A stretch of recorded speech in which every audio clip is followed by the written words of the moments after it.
What's good? Like this.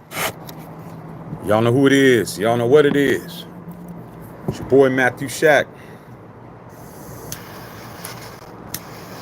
Live here in Los Angeles.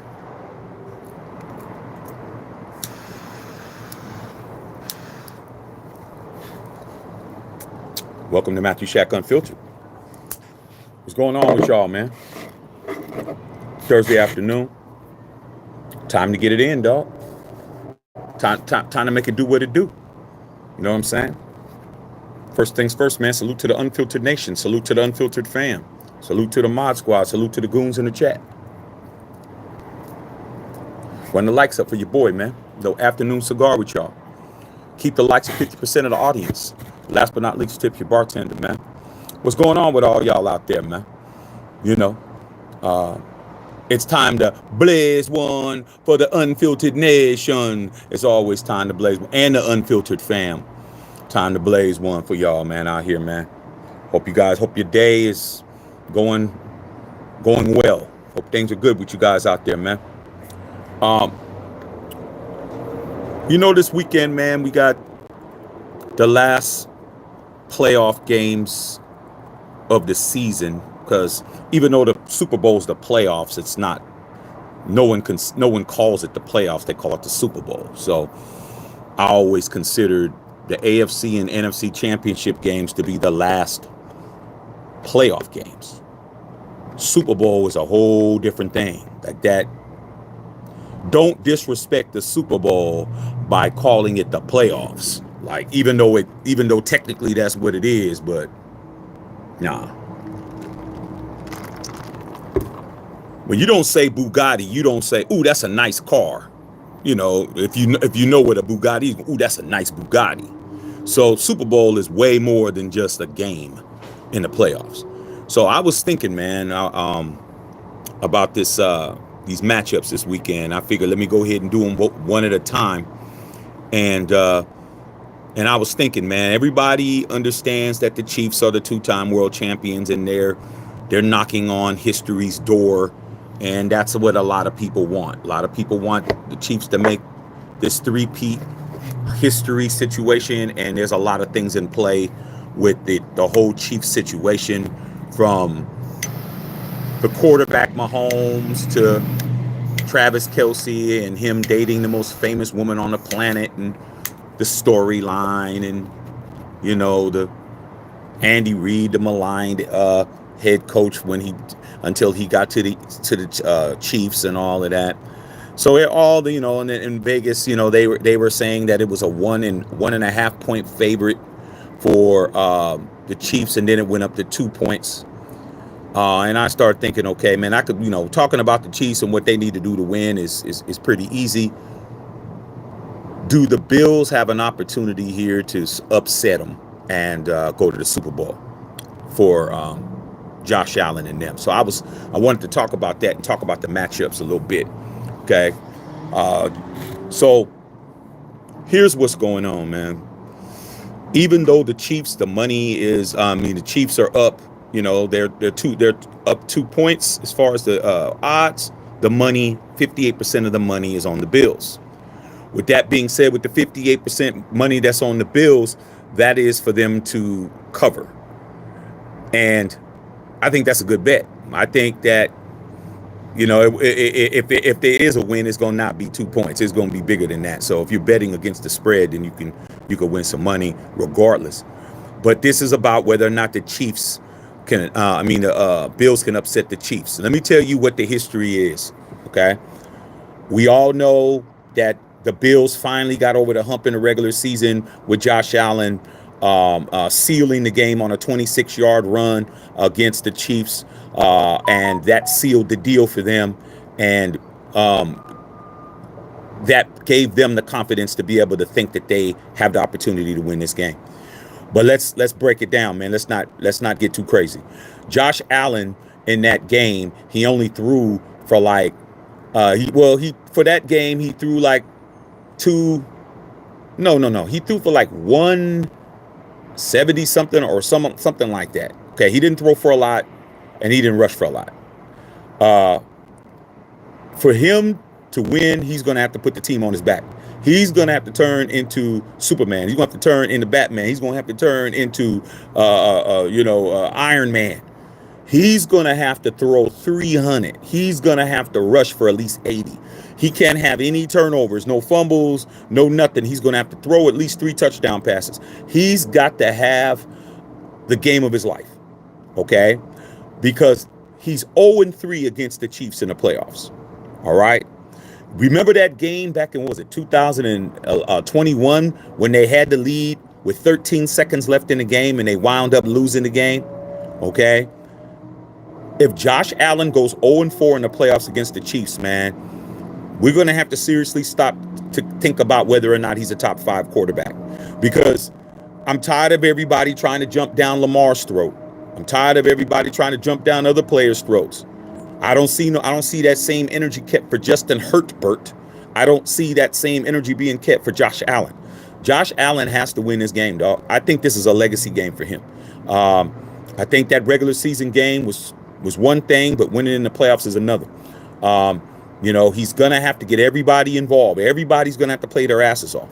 Either Josh Allen's going to have to turn into the Bionic Man, or he's going to need a lot of help, man. You cannot, your defense, which is just okay, you're going to have to play above board. Okay, Mika Hyde, all you guys on defense, you guys are going to have to play your asses off, man, because you're going to Arrowhead. That stadium's going to be loud. You're not going to be able to hear the snap counts. You better make sure that your linemen and everybody is looking on the inside to look and see when the ball's snapped. Okay, no, all these pre-snap penalties, and the Chiefs have an NFL record for single point wins in a row, meaning any game that's under 10 points, they are 16-0, which is an NFL record, bro. Every game that was a close game, they won them all. There has never been a team that's won 16 in a row games that were under 10 points. And the Raiders lost 2 of those. We lost by 2 to them, and we lost by 7 to them. Okay? So understand that the calls and all that kind of stuff, man. People want to say, hey, man, you're beating a dead horse. The Chiefs aren't getting calls. I mean, whether you think the Chiefs are getting calls or not, the bottom line is they're 16-0 with under 10 points or less in a game in crunch time. They've won every game. All right, from 2 points to 9 points, or 1 point to 9 points. Okay, Josh Allen is going to have to play a game that I'm not sure he could play. I'm not sure Josh Allen could play at the level that needs to be played at.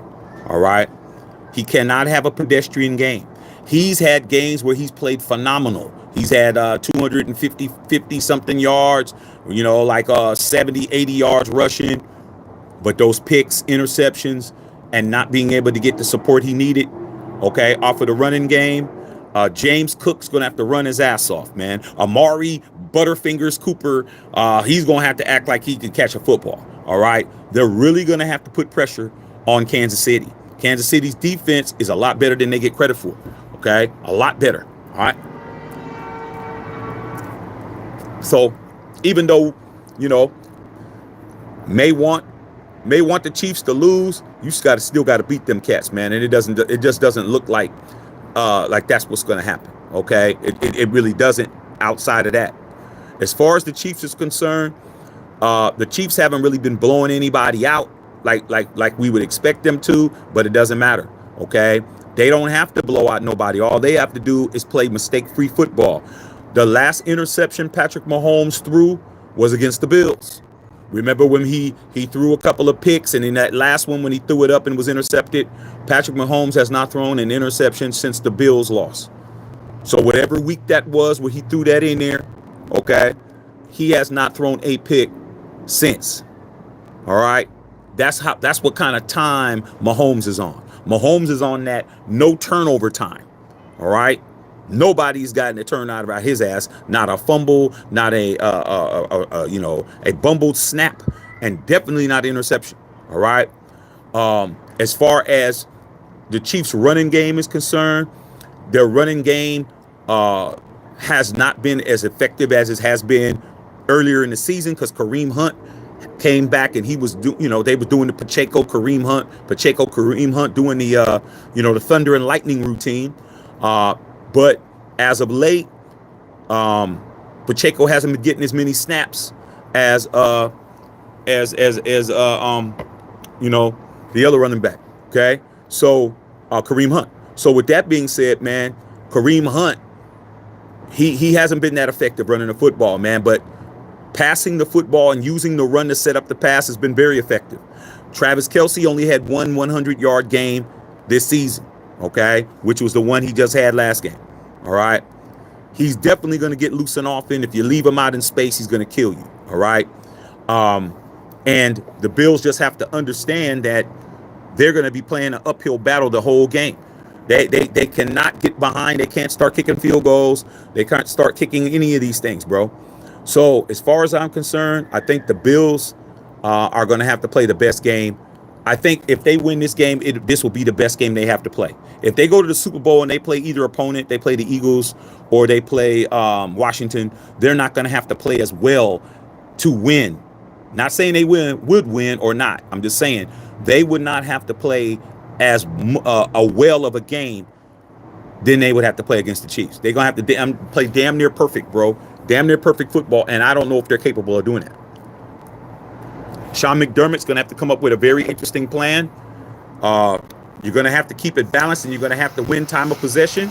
You can't be out there throwing the football with the clock being stopped. Can't do that. Okay.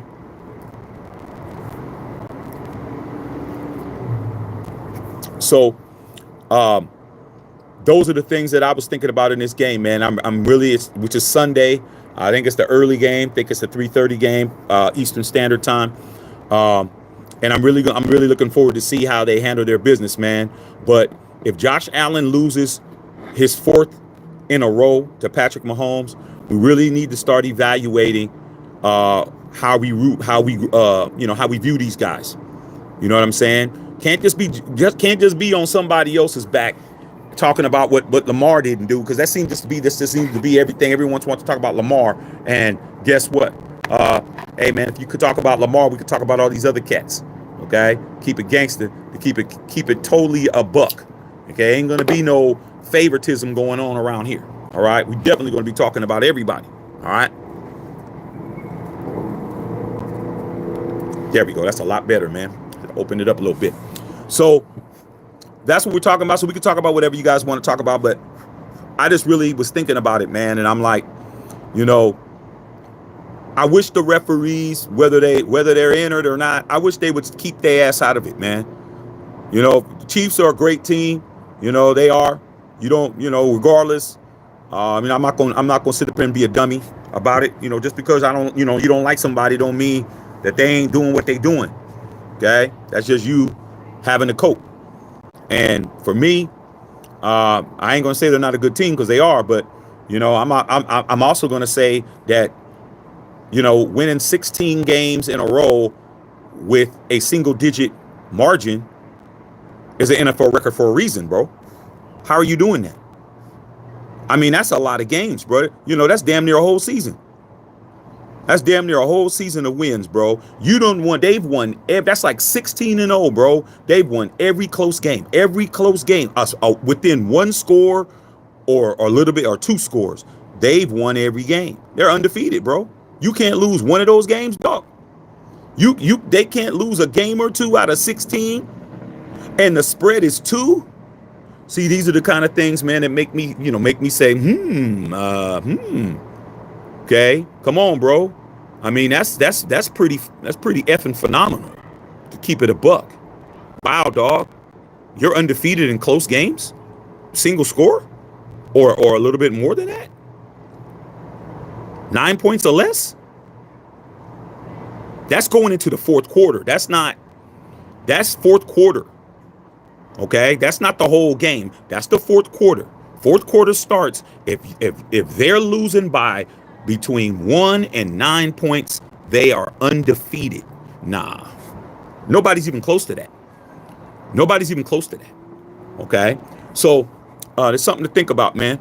Let me get you guys' opinions on what you guys think will happen. I'm definitely going to talk about the other game, Washington and the Eagles. I'll probably bring that up tomorrow, or maybe later on this evening if I get around to it. But I definitely was just on my mind to think, man, how can the Bills beat the Chiefs, bro? Like, I'm really thinking how that can happen. You know, I would love to see Kansas City not three-peat. They're in my division. They're my ops.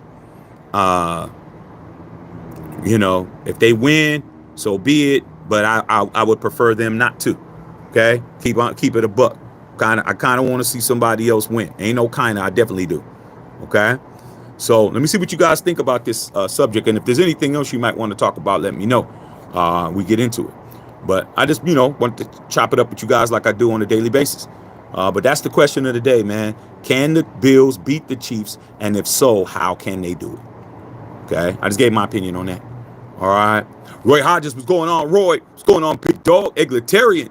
You know what it is. Raider Nation. Say, talk that talk. Yeah, man. Over the last couple of days, our lives have been astronomically just popping over here, bro. I mean, the subscriber count climbing out the roof. The views are just going crazy. You know what I'm saying? So I appreciate all you guys supporting the channel. We're gonna be diversifying our topics over here. You know, it ain't gonna be the same thing every day. It's gonna be some different shit. We're gonna be mixing in some other things. So do not be surprised, bro. That's what we do over here. Okay. Bushido, what's going on? Bushido, how you feeling, brother? I'm feeling great, bro. Feeling great. Just an excuse to come outside, smoke a stick. Smoke a cigar real quick. Chop it up with you guys. Okay. Raider Rob, what's going on? What's up, Patrice? Hey, Patrice, did you get off of work? Are you watching me at work? Checking out the game, seeing what's going on. Okay. I appreciate the fact that you were listening to me at your job. I mean, it ain't gonna hurt for you guys to tell people to come over here, dog. I mean, the best advertising is from word of mouth. You know what I'm saying? Word of mouth is the best form of advertising. Let somebody know, man. Tell a friend. Like I said, man, we cover everything over here. As you can see, we're talking about the Bills and the Chiefs, because we got Bills Mafia on here and we got Chiefs Kingdom. So there's no we only can talk about one team and one fan base over here. Okay. All right. January Sports, what's going on, Big Dog? Justice, what's going on, Justin? I'm sure you was probably at the gym earlier. Okay. Salute to the Unfiltered Nation and fam. Maurice God Ross was good. Salute to the nation. Mods family. Still cold down there and the snow is melting. Being safe. People driving crazy. There's slush on the roads. People, please be safe. Yeah, my pops called me yesterday. He's in Florida, and he told me, man, that where he's at, county he's in, the county told them to stay indoors, and if they're not indoors, they're going to start arresting people, because he said 9 people got killed on those roads. 9 people got killed on those roads already because, number one, they don't got no snow tires. Their tires are bald as shit. Same thing happens here in LA. We get so many accidents because people don't change the tread on their tires because it don't rain. It never rains in Southern California. So you drive till your tires is slicks. And then when it is raining, you hydroplaning and crashing into shit. Okay. So if you out there, man, you in the southern area of the country, Atlanta, Augusta, Florida, Mississippi, wherever you at, Louisiana, all that over there, guard your grill, man. Pay attention, man. Okay. But if you don't know how to drive in the elements, you need to keep your ass in the house. All right. Justice saw, man, we need anyone but the Chiefs to win the Super Bowl. I don't care who it is. Well, I ain't gonna go that far. I come from the era where the Buffalo Bills was a team we love to see not win. Okay. But if it comes down to it and the Bills can get their first one, because they're 0-4 in the Super Bowl. All right. If it means they got to beat the Chiefs and they do that, so be it. But if it's the Bills in the Super Bowl, I'm definitely rooting for those 2 young quarterbacks that's in the NFC East. I'm rooting for Saquon, and hypothetically, I'm really rooting for the NFC East teams. Okay, the Commanders with the boy JD5 or Jalen Hurts and Saquon. That's I'm an NFC fan for now, but I would prefer it to be the Bills. But I'm gonna tell you this right now: the media doesn't prefer it to be the Bills. The Fox network that has the Super Bowl don't prefer it to be the Bills. They would prefer it to be the Chiefs. because that's the best chance to get the most ratings. So I'm just trying to tell you, man, Josh Allen, you're going to have to, I don't know what you need to do, man. You need to summons whoever you need to summon up. Okay, conjure up whoever you need to conjure up. And you're going to have to play the game of your life, dog. You have it in you. You have the skill set. You have the height. You have the speed. You have the NFL body. You have the arm talent. You just got to have the guts. You just got to have the pelotas to get out there and actually not choke up or blue ball up. Okay, be out there, let your nuts hang, Josh, and throw it around, man. Make them pay for it.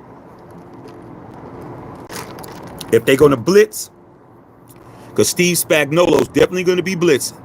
If they want to blitz you, Josh, you got to make them pay with your legs. You got to make them pay, bro. Just like on that last 26-yard run you had in a regular season that killed them because they kept blitzing. Let them blitz. You run up their ass. Okay? I mean all the way up their colon as far as you can. Okay? Keep that pressure on their defense so they'll have to start backing up. Then you can have James Cook. Okay? So they're not stacking the box on your ass. Okay, if you're the Chiefs, you just got to do what you do. Apply pressure with Travis Kelce sitting down in coverage. Get the ball to the Hunt. Let Hunt break off some runs. Pacheco throw some screen passes, man. Get Watson and these other dudes involved. Juju Smith-Schuster's been hurt. What's his name, man? The speedster, the really fast kid, man. Is it Dixon? What's that kid's name? The guy that went a 4.2 40. I know last game he got hurt. I don't know if he's playing. Haven't read the scouting report. But I knew that they got a couple of. But you still got that Hall of Famer running around out there, man. So DeAndre Hopkins is still on that team.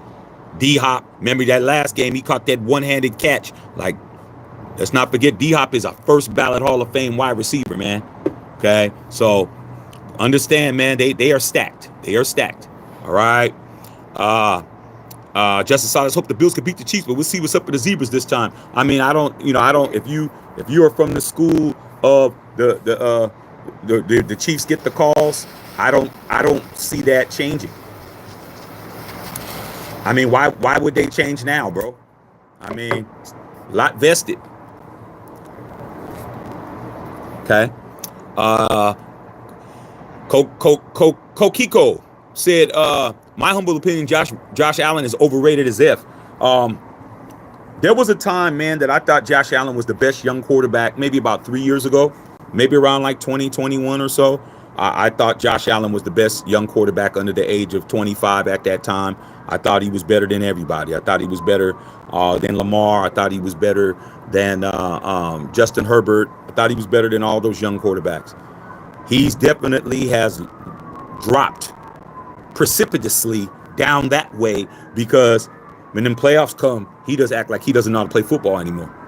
I mean, he just straight. I mean, you talk about just nut up. He just nuts up in there. Okay, so I'm hoping that this victory that he won, he understands great players have to put it on them. Okay, Lamar Jackson has to understand that. Lamar Jackson's going to keep coming up short unless he understands you have to put the team on your back. Okay, you got to do it.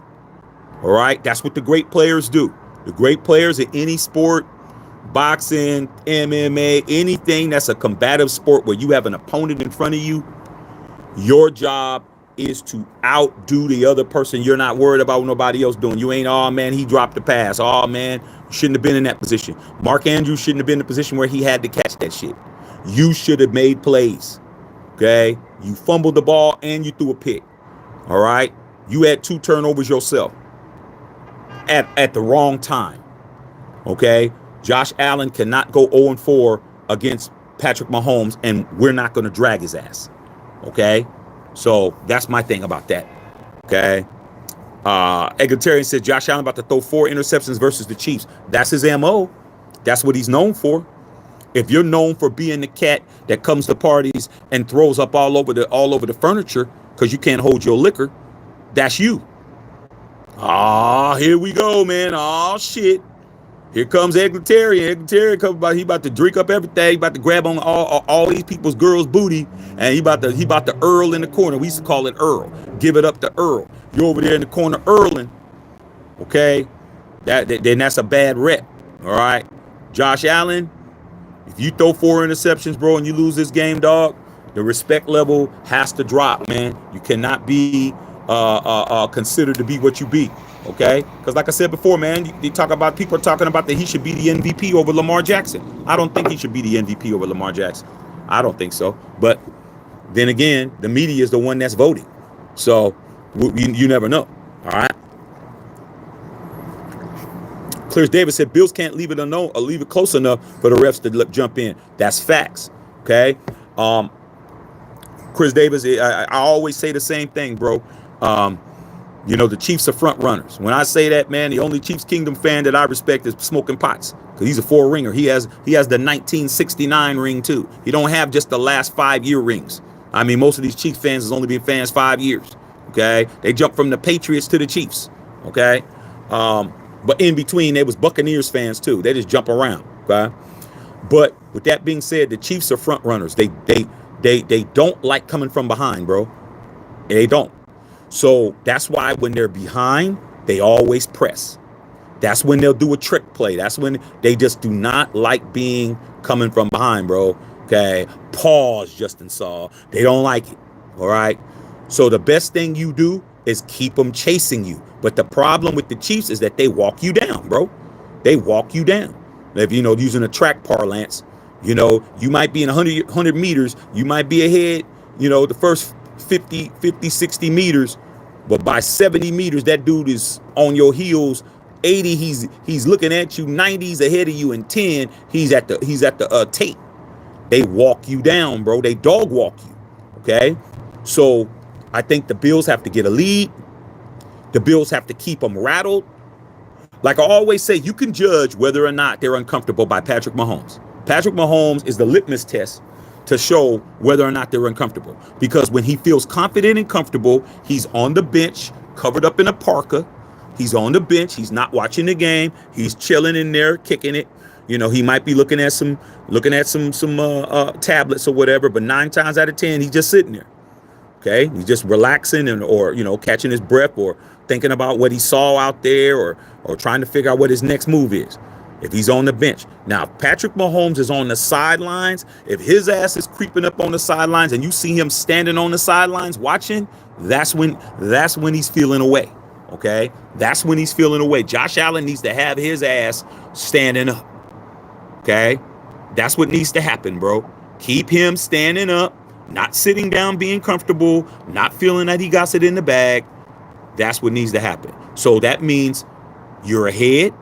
They score a tug, you score a tug. They score a field goal, you score a field goal. They score a touchdown, you score a touchdown. They score a field goal, you score a touchdown.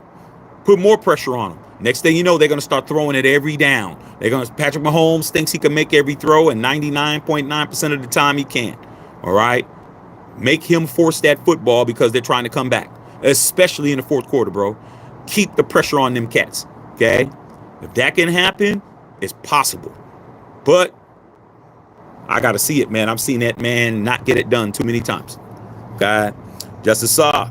Maurice, man, what's going on? Good brother, Sir Justice Saw talking about no mistakes. Darth Vader, let's see if the Bills can beat the Chiefs. Yeah, man, I'm looking forward to checking it out. We're going to find out whether or not it can be done. Okay, looking forward to it. Daniel Smith, Chiefs Eagles Super Bowl. Didn't we just see that? Oh, I think didn't we see that? What was the Super Bowl that the Eagles lost to? Who did they lose to? Okay, all right. That game would be okay. Chiefs and the Eagles. It'd be the same situation. But I just like to see a better matchup than that. Okay. Daniel Smith and a lot of Bills would have to have career games. Facts. I just said that, man. These dudes are going to have to play their asses off. But Sean McDermott needs to let them know that. If Sean McDermott isn't telling them, hey, fellas, you're going to have to play the greatest game. All 53 of you guys, even if you guys ain't on the bench. I mean, in the game, if you're on the bench, if you're on the damn squib kick team, your ass need to be having the best squib kick game in your mind. You need to be playing at a level you've never played before. Okay. If you do that, you will go to the Super Bowl. Okay. Because the talent level isn't that far away. The problem is, the lack of execution. All right. So we're going to find out. Justice Saw said, how many years Buffalo's going to choke? We need them to come through. We never know with these kind of refs. Oh, well, I'm not even going to look at the refereeing crew. They're going to send the guys that they always sent. That's why you got to play 11 on 17, you guys. 11 on 17, not counting the booth review. Okay, there's more of them than it is of the other team, even though Chiefs fans would say that that's cap. But when those calls go against the Chiefs, they breathe in a different type of air when that happens. Okay, Daniel Smith says, I want to believe the refs have nothing to do with the Chiefs' victories. All I'm saying is, man, single-digit leads in the fourth quarter, they're 16-0. I mean, from behind. Okay, losing. Nobody's held on, bro. Nobody in a whole season. 16-0, you guys. 16-0, man. Come on, man. That just doesn't happen, bro. That just doesn't happen. Not that many games. Okay. Amos in the house. Mondo Pebbles, refs had to ruin all those games and with the Chiefs. It's all the refs help. They let the Chiefs lose by double digits. They have not lost by double digits, man. Everything has been close. And that just goes to show you, man, that you could beat them if you make plays. That the referees couldn't stop that 26-yard run, bro. That 26-yard run was a scramble. They thought it was dead to rights, and they didn't throw no flag, and he ran for that 26 yards, and that's what Josh Allen's going to have to do. Josh Allen's going to have to be everything, bro. He's going to have to be, the cooker, the baker, the candlestick maker. He's going to have to be every damn thing. Okay. Broadnex, they didn't let Brady three-peat. They ain't going to let Patty do it. I don't know, man. Patrick Mahomes has something that Brady didn't have, and that's Taylor Swift. You don't understand how much that Taylor Swift shit changes everything. Okay? It's not because of Mahomes, it's because of Kelsey. The amount of eyes that are on this game is going to be astronomical, bro, just because they want to see Taylor. Like, Taylor Swift is not getting paid by the NFL to promote these games, but it's free publicity, bro. I mean, it's just like, man, somebody says, hey, you don't have to worry about your bills. Every bill you have is compensated. All the money you go to work and get is yours. Your insurance, your food, your gas, your any bill you got, man, your mortgage, whatever it is, your investments, we got it. Don't worry about it. Don't even open your wallet. You be like, man, shit, this is beautiful. You be at work with a good attitude, even though your boss is an asshole. You be like, hey, Marcus, tired of your bullshit. I hear you, big dog. Hey, man, all right, man, I got you, man. I'm gonna do better. I'm gonna do better. You know damn well the only reason why you saying that, man, is because you ain't care. You don't care what that man says. Okay, all the money you get on your check is in your pocket, bro. Your bills are paid. Okay, so that's how the NFL is looking at it. And to have her at the Super Bowl again, the ratings on the Super Bowl was astronomical. I think the last Super Bowl against the 49ers was the highest viewed Super Bowl in the history of Super Bowls. I was in Vegas. I was there went during the game, staying on the strip. Okay, I actually went live on there, went across the Caesar's Palace. You know what I'm saying? I was, giving y'all live updates. It was cracking out there in Vegas. So, Mahomes does not have Brady did not have a Taylor Swift. Okay. Justice, I was popping out here in Los Angeles. We got a couple of little fires that's still going. I wouldn't say little, but they're not where I'm at, but there has been some fire warnings. I had to go to the valley today, man. And even some of those patches that are burnt up, there's patches that's burnt the F up, Justin saw, and they got fire crews spraying them down again because some crazy way, some way they're being reignited. And I'm like, okay, I put out a fire before and it didn't come back. So I don't know what's going on. All right. Matrice said, I'm off today. Me and my mom had a doctor's appointment looking at the game. Salute the moms, man. Tell moms we said hello. And we're definitely fans of her. All right. Just so they want Poster Mahomes to get the first NFL three-peat. Yeah, dog. I mean, why wouldn't they?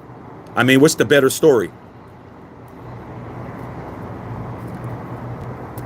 Mahomes three-peating and Travis and Tay hugging at the 50-yard line. That made that was on Newsweek, Time magazine, and everything else, bro. Okay, so let's not act like that ain't what they want to do. Okay. All right, Miss Patrice, for sure. Tell moms we definitely love her. Okay.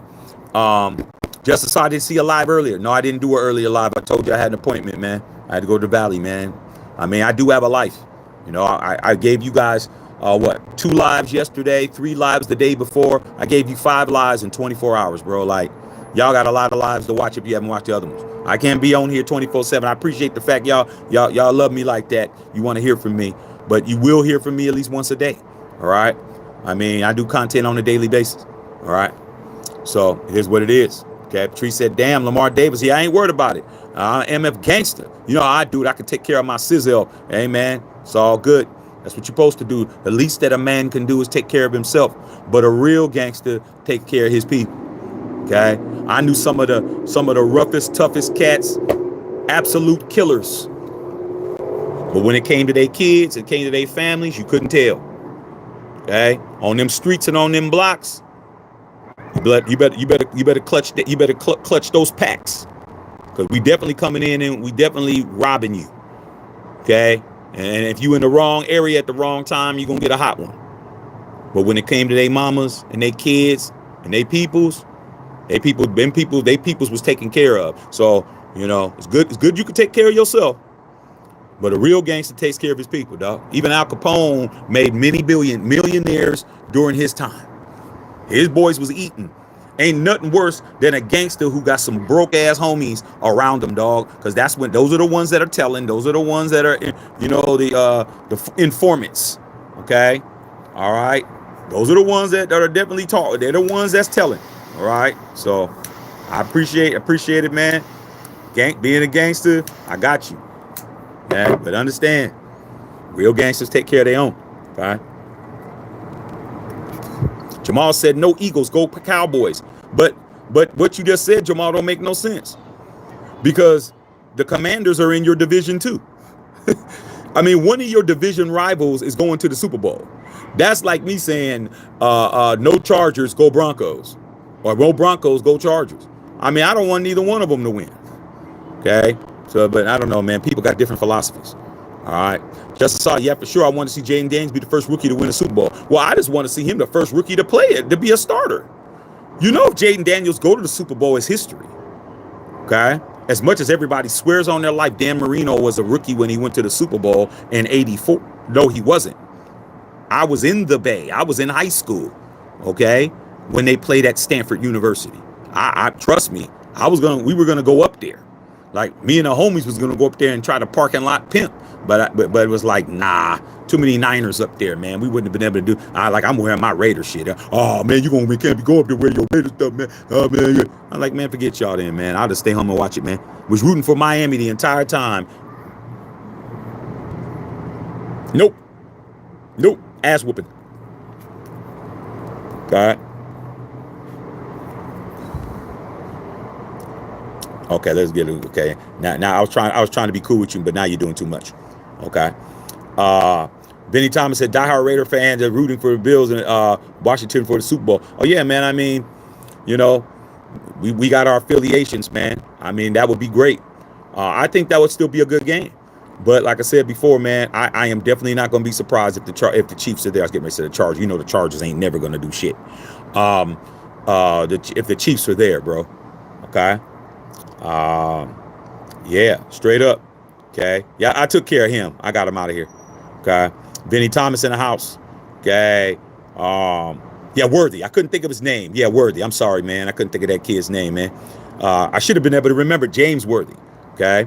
Yeah, but he got jacked up last game. Remember, they had him in a blue tent. So I think he's gonna play, man. They're just trying to act like he's not, but I think he's gonna play, man. That kid is only 22. And I remember, man, you know, being hurt you know, spraining an ankle or some shit or whatever like that, man. When you're young like that, man, you heal fast, bro. Like I sprained my ankle now, Patrice. Now, shit, it might take a month, 2 months before it feels normal, and then it still don't feel right. Okay, things don't heal, man. The older you get, the longer it takes for shit to heal, man. But I'd sprain my ankle in the first quarter, and by the end of the first quarter in basketball, I'd be right back out there flying over people. Okay, so we'll see. Justin Saw, do y'all really think D Hop is the first ballot Hall of Famer? Hell yeah. DeAndre Hopkins? Yeah. D Hop is definitely, man. Do you understand how many years DeAndre Hopkins was a top 3 receiver in the NFL, playing for the damn Texans, bro? You got Deshaun Watson throwing you the damn football, bro. Come on, man. Come on, man. That dude, if he wins a chip, it's definitely going in. Okay, he gets that one Super Bowl victory, he's in. He's well liked. The media has never had no media issues. He's never had no off the field issues. The dude has been a perennial catcher of the football. I think he's either close to 1,000 yards in receptions. He's somewhere around there, 800 or 900 catches. You know, you got 1,000 catches, you making the Hall of Fame. He's somewhere around there. Somebody please look it up. Tell me how many catches DeAndre Hopkins has. If you guys could jump off or whatever, or check your bat phone real quick, Justin Saw, because I know you got the bat phone for the shooby doobies. You know, you got the phone for the family and homies, and you got the shooby doobie phone. If you can just go online real quick and tell me what his career catches are. I'm pretty sure it's close to 900 to 1,000. Okay. Justice Saw said, I don't see it changing either way. We know the Chiefs are about to get forever bogus calls. Yeah, but they could still lose with forever bogus calls if Josh Allen makes a play. There was bogus calls going on until Josh Allen ran off that 26-yard run. And that was barbecue chicken at that point. Like, you're gonna have to make those plays, man. You can't sit back there and pat the air out of the football, patting the ball. Dog, you got to either air it out or get the step in. You know what I'm saying? If Baker Mayfield is out there trucking dudes running the football, and you know he trucked the shit out of that damn safety that he ran into, then Josh Allen, you don't got no excuse, black man. Well, he ain't black man, but you ain't got no excuse, homie. Okay? KC's playing NFC East football. They are. Okay? And that defense is playing. I mean, Spagnuolo got them playing a hell of a fight defense, man, to keep it a buck with you. Okay? All right, they really do. All right, okay. So definitely gonna find that out. Just saw some of these Chiefs fans don't even know who their coach is. Yeah, they do. They know who the coach is. Okay. If you ask them who their center is, they ain't gonna know that. Right? They ain't gonna know who their center is. They probably don't even. They probably know their kicker because their kicker's name is Butker. I mean, how hard is that? Okay. But you ask, what's your punter's name? Doesn't matter. All right, Justice Saw, I remember, man. You know, you could probably ask your pops, man. You know, maybe before he met his mom, met your moms or whatever. Man, back during the times when we was in the Bay, when we was out there, we was young, we was doing our thug thizzle. Man, every time I met a girl, she was a 49er fan. A lot of times she didn't even know nothing about the team. She would start talking about Joe Montana, Jerry Rice, Roger Craig. I'm like, who's your starting middle linebacker? I would say shit like that. Doesn't matter. We're the 49ers. Doesn't matter. Who's your kicker? Doesn't matter. Jerry Rice. Doesn't matter. They would say that shit. I'll be pissing them off, dog. Like, yeah, don't be talking shit. You don't even know nobody on your team. Okay? All right? So, understand there's a lot of fans that are that way, bro. They don't know. Okay? They have no idea. Isaac Castro, what's going on, man? What's going on, IC? I'm chilling. Okay? Smoking on a cigar, talking to y'all. Okay. KB Love, Buffalo got to play carefree. They got to play like they used to play when they were kids, bro. Like, you got to just enjoy yourself and have fun, man, and just play to win, bro. Like, ultimate confidence. It's our time. Like, their number has to be up, bro. Like, their time is up. You just got to say their time is up, man. And all of those guys got to say, I'm playing for you. You're playing for me. We're playing for them. They're playing for us. Defense playing for us. The offense is playing for the defense. We're both playing for special teams. But you just got to just galvanize, man. Sean McDermott has to coach the shit out of these dudes, man, if he wants to win this game. Because anybody can make a play. Anybody can make a play on a football field, bro. Anybody. Okay? All right? And try not to get toasted. Try not to do all these holding calls and these pre-snap penalties and giving them these chunk plays on PIs and giving them a new set of downs and all of that type of shit, man. You gotta understand, man, what it is, bro. You gotta understand that. Okay. Larissa, what's up? Larissa, ain't seen you in a minute. What's going on, Larissa? Good seeing you. Good seeing you, girl. How you feeling? Hi, Shaq. Hi, everybody. Woo, let's hope the Bills could beat them. Yeah, man. I mean, we're gonna do what we gotta do. But at the end of the day, man, just because, like I always tell you guys, man, I am a football fan, bro. I'm a football fan before I'm anything else, bro. I loved the game of football before I had a team. So I'm not gonna ever disrespect the game by just saying I don't want this team to win. I don't want this team to win. Yeah, that's already been established. My thing is, how can it happen? What needs to happen? What is the logical outcome of the game itself? And the logical outcome is that the Chiefs go to the Super Bowl again, because the Bills have to do this now. Like, they cannot rest their head on the fact they won in the regular season. It was a hell of a game, and you broke their undefeated streak. But let's not act like that wasn't weeks and weeks ago. The Chiefs always play better after they lose. After they get their ass whooped. Remember when we beat their ass last year? They didn't lose no more until the Bills beat them. I think they ran off 15, 16 consecutive games in a row, counting the latter part of the season, last year, the playoffs, the Super Bowl, and then all the way up till they lost to the Bills. I think they were 13-0 or something like that. They didn't lose, bruh. Okay, so this is the wrong team to play with. All right. KB Love, Bills got to rush 5-man every now. Yeah, they got to apply pressure, man, but you got to still keep that gap discipline, bro, because Patrick Mahomes will run off 15, 20, 30 yards, bro. And here's the thing about Patrick Mahomes, man. Patrick Mahomes is now showing that he understands that he's going to get the calls, bro, because that flopping routine that he tried to pull off last week, bro, when he acted like he's running, trying to get every semblance of a yard, and then he tries to step out of bounds, and then he tries to, acting like somebody flagrant fouled him in a football game. I'm like, man, now this dude is selling calls, bro. Now he's out there acting like he's taking a charge, bro. Like, come on, man. Come on, dog. I mean, you're disrespecting the game you're putting a black eye on the game, patty cakes, okay, by doing that. You're too great of a player, bro. You're too great of a player, man, to do that, dog. Okay? Come on, man. All right. But you are right. You mean the Bills versus the refs and bogus calls? I said that. Still got to do it, though. I mean, what's the use of going to the game if you think that you don't have a chance?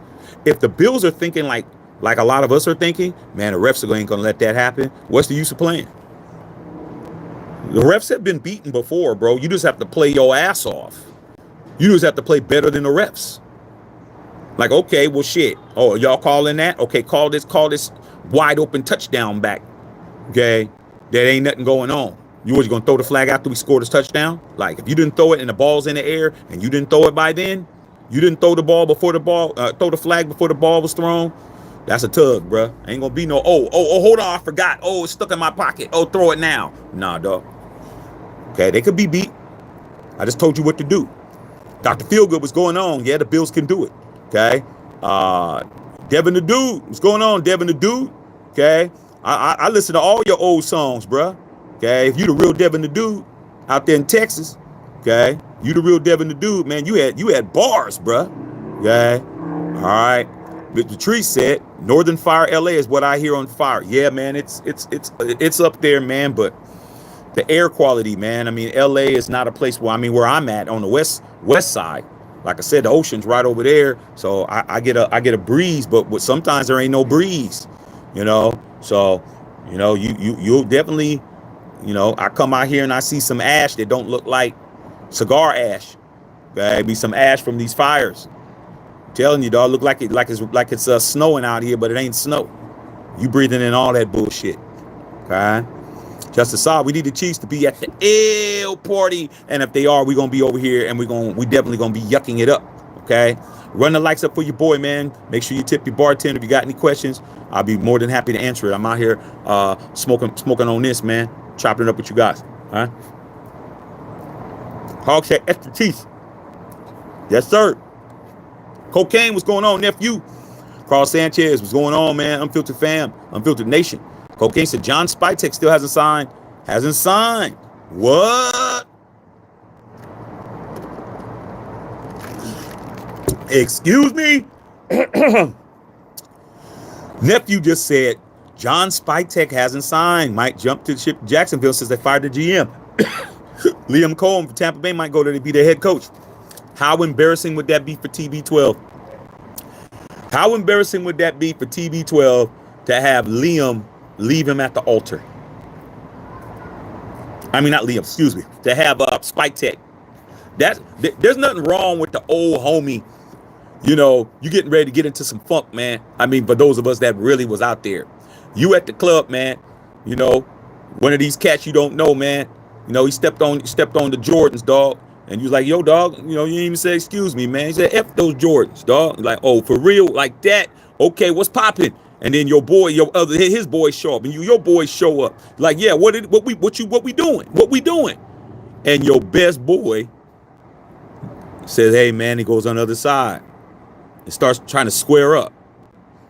That's what that would be. Man, Tom Brady better not let that happen. If that happens, bro, he gonna get cooked over here, bro. He gonna get lambasted. Okay, that better not happen. Booty Bang, what's up, Booty Bang? Okay, Justice saw 984 receptions. 984 receptions is damn near 1,000. He only needs 16 catches, and he is a first ballot Hall of Famer because there's nobody who has 1,000 catches who's not in the Hall of Fame. There's nobody that has 1,000 catches that's not in the Hall of Fame. Jerry Rice has like 1,400. Okay, T.O., I think he has like 1,200 or 1,100. Okay, I think he's second all time. Randy Moss has like about 1,100. Tim Brown has over 1,000. Chris Carter has over 1,000. Travis Kelce has over 1,000. There's all first ballot. D-Hop is a Hall of Famer, bro. 984 catches, bro. He gonna get 16 catches next year, no matter where he goes. That's a Hall of Famer, bro. You just answered your own question. Okay. David said anybody but the Chiefs. Hey, man, we definitely would love to see somebody else. But at the end of the damn day, we can't sit up here and hope that happens. We have to actually see somebody do something about it. Booty Bang said these Chiefs fans probably don't know who their GM is. Probably not. Probably not. They probably can't. Okay. But like I said, doesn't matter. Patrick Mahomes, Travis Kelce, Taylor Swift. Okay. All right. They probably can't name nobody other than that. I think a lot of these Chiefs fans are probably worse than the Niner fans in the 90s who they could at least name 5 or 6 guys. Ronnie Lott. They could name a bunch of dudes. But I guarantee you the majority of these Chiefs fans can't name they can't even name their starting defense. Okay. Miss Patrice. Okay. All these people should have a membership. Everybody should have a membership. It's only $3, man. $3 a month. Yeah, I mean, $4.99 a month is the cheapest one. I mean, come on, dog. I mean, that would definitely you get your badges, you get your questions always read. You will always get your question read if you are a member. Sometimes I got to skip over people, okay? But I don't skip over members and I don't skip over donos. All right. You know, when we're in here and we're really in here cooking and we got thousands and tens of thousands of people on here, it gets to the point where I can't be reading everybody. You know what I'm saying? I mean, who actually sits here and reads you guys' questions? These other channels you watch don't read your shit unless you breaking bread. Okay? So, I mean, I do a lot for y'all, man, but there's going to be a day where we're going to have so many people on here, I ain't going to be able to read everybody's comments, man. You're going to have to become a member. All right? You should do that anyway. Ikey boy. What's up, Ikey boy, man? Okay. Number one Bolts Up fan in here. All right. Feel like Pete would have been hired already. Y'all getting Spags. Does that help our offense? I mean, Spagnuolo is a great DC. Okay. But Antonio Pierce was a defensive coach too. All right. I mean, Raiders typically like offensive coaches. I mean, typically. All right. But I guess we'll find out, won't we? I guess we're not going to do anything. I mean, I think that's a big gamble, bro. I think that's a big gamble because what if Spagnuolo can just, if they win the Super Bowl, Spags could be like, I ain't trying to go. I mean, what y'all talking about? I mean, the Raiders' position is they got money, but it's like there's no job security, bro. You've been at your job 15 years and you're a made man at your job. You are a, you got a title, bro. You're walking around, your nuts is hanging, bro. You got an executive secretary. You got an expense account. You got an American Express company card. You know what I'm saying? You have a staff of 15 people. You know, you're somebody when you in there. You got your own parking stall. You gonna give that up, man, for some money, man, on an organization, man, that they could be belly up in 6 months. You know, they just filed a chapter 13 or chapter 11 or chapter 7, and they just coming out of bankruptcy. You about to, bankroll your whole career on an organization that can't get it right. I don't know, though. I mean, yeah, if you get fired, you get all your money, but you done missed out to stay and create a legacy. Okay, but that's kind of crazy. All right, y'all need to go ahead and do that, man. Okay. All right, Patrice. Louis, I got the Bills, Shaq. It's about time they beat KC. Now, I know how that feels. I know how that feels to how to finally say it's time. Like when I said 2 years ago, a little bit over a year ago, I should say, not 2 years ago, but a little bit over a year ago, 13 months ago, when I told everybody on this channel the week of that we were going to beat the Chiefs, and nobody was like, well, Shaq, put a one in the chat when I told you guys that. We're winning. Oh, shit. And I was definitive. We're winning. Nobody, no other channel had the balls to do that shit. We had lost 8 straight. Y'all, how come you think that? I said, because it's time. The Shield told me, this shit's coming to an end. Bills have to win this game, bro. It is a must win, all right? Chiefs, it's a must win for you because you can't let the Bills beat you. You can't let the Bills beat you in a playoff game when you had home field advantage and you're at home, bro. You can't let that happen, all right? That's what man, we can't let that happen. Bills are like, we gotta win. Like, it's desperation, okay, for the Bills. All right, Isaac Castro. Yeah, Shaq with a serious face. Let's get it. Yeah, let's make it pop, man. Devin the Dude said, go Bills. JM said, Bernard can contain Kelsey. I hope so, but everybody that seems to contain Kelsey, I don't know how you leave a first ballot wide receiver. First ballot Hall of Fame tight end wide the F open all the time, bro. I mean, nobody covering. I mean, I understand a cover 2, man, but come on, bro. All Kelsey does is leak out in coverage and turn around and stand there and wait for the football. That's all he does. Like, Gronk used to do that same shit, okay? Just leak out and just sit, wait for the football, all right? And every time he catches the ball, it's a backbreaker. It's a backbreaker, bro. Because Kelsey's reading the defense. A lot of people don't know Travis Kelsey was a quarterback, okay? He was a quarterback coming up, and when he went to Cincinnati, he got converted into a tight end. So technically, you have two. Starting to get dark out here. You got 2 quarterbacks that are reading the defense on offense. So Kelsey's he could read a defense. And he's reading a defense. Oh, okay, this is what we're doing. They're doing a single high. All I got to do is go over here. I'm going to be open in this zone. He go back to the huddle. Pat, I'm open in zone 7. You know what I'm saying? I'm just going to go out in zone 7, turn around, just hit me, man. I'll go out maybe like about 2 or 3 yards before the marker. By the time they tackle me, it'll be a first down. And that's what they do. Okay. Wesley Evans, what do you think about Spags? Good defensive coordinator, man. I know he's been a head coach before, and I don't recall him being, that impressive. But now that he's with the Chiefs, he knows what he knows. But let's not understand that if you don't got the personnel, it doesn't really matter. So I mean, I think he's solid, but we'll see. I don't think that helps us offensively, though. I think if we grab a defense, if Spags becomes the head coach for the Raiders, we really need to concentrate on the offensive coordinator, bro. Like, that offensive coordinator really has to be nailed at that point. And then we got to figure out the quarterback position, because what we have now, we're going to be hot. We're going to be hot trash, regardless. I don't think any coach we we acquire fixes that offense without acquisitions, without draft and getting some other people. I think we're that bad. Okay. If someone wants to cripple the Chiefs, all they have to do is sign Spags HC. I don't think they're crippled. I don't think they're crippled, bro. I think that that offense is the key. Now maybe if you can get the offensive coordinator, I forgot who the offensive coordinator is for Kansas City, but I think that would be more of a detriment. Okay, that'd be more of a detriment because the offense can't be stopped. All right. Justin saw how long is the NFL going to keep up with this Taylor Swift narrative? Hey man, as long as the bills are being paid. I mean, just because we're tired of it doesn't mean that the demographic they have acquired a new demographic of fans. They have that demo from the ages of 7 to 24. People who wasn't interested in football. Now they're interested in football because Taylor's out there jumping around with a Kelsey jersey.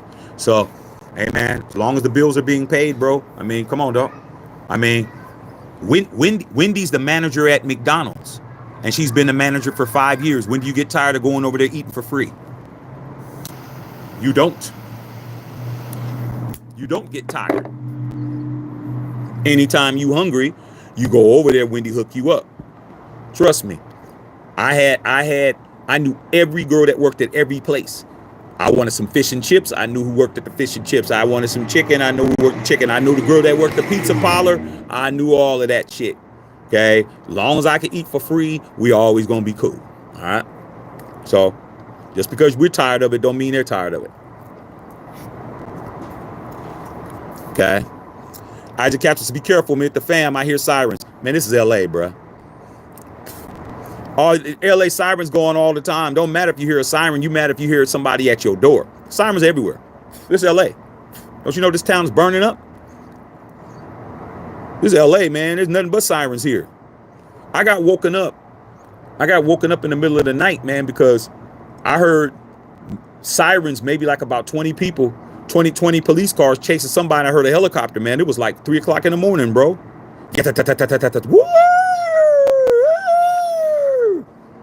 Man, I'm trying to tell you, man, it's LA, man. It's LA, dog. This if you want to get peace and quiet, this is the wrong city. Yeah, you don't come to LA for peace and quiet, bro. All right.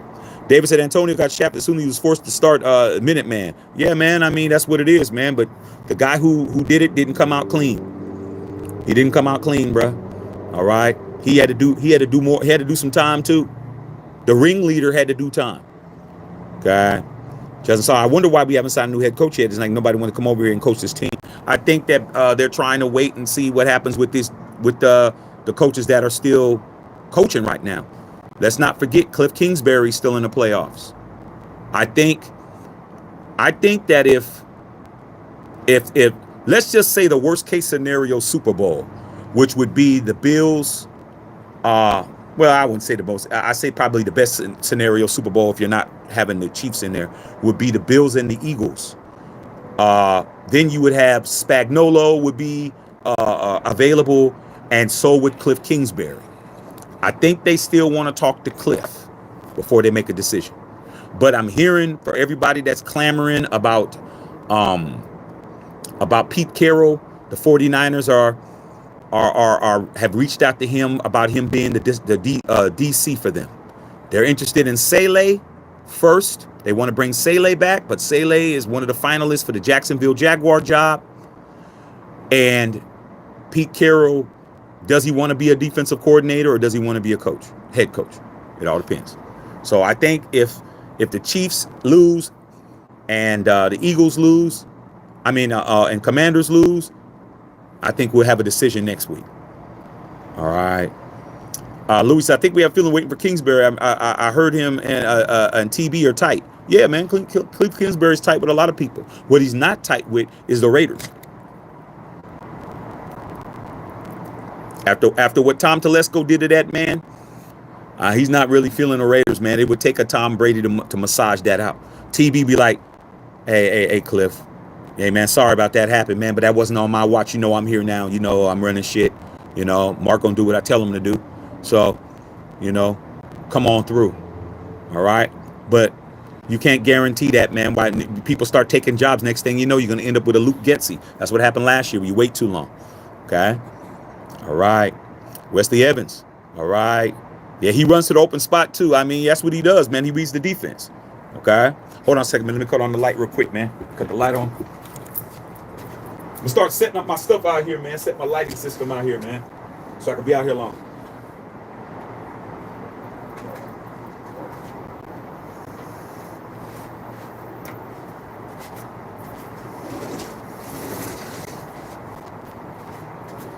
Y'all need to start setting. I'll set my lighting system up in there next time. All right. Okay. Martavius, not counting on it. Hey man, I'm not counting on it either. I'm rocking JD5 all the way. I'd love to see that. Todd Monken. Yeah, Monken. Oh yeah, okay. That's the yeah. Monken is one of the guys that's been talking about. Has been off. 2 chips with Bowers. Yeah, I heard that he was with yeah, he was at Georgia with Bowers, bro. Okay. But like I said before, man, I mean, you know, you're gonna have to figure that shit out.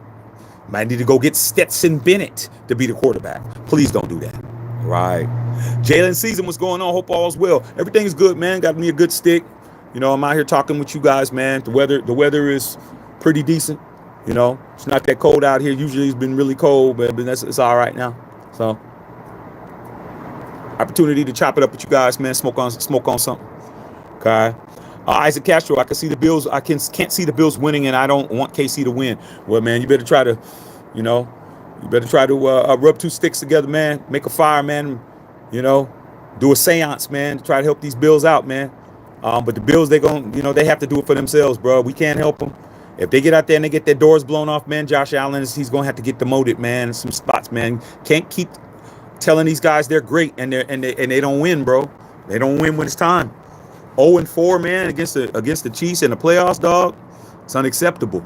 It's unacceptable, dog. Okay, you got to do something. Okay. All right, man. Any other questions, you guys, man? Like I said, I'm out here chilling, man. I ain't done with this. So, I mean, if you guys got anything else you want to ask me, man.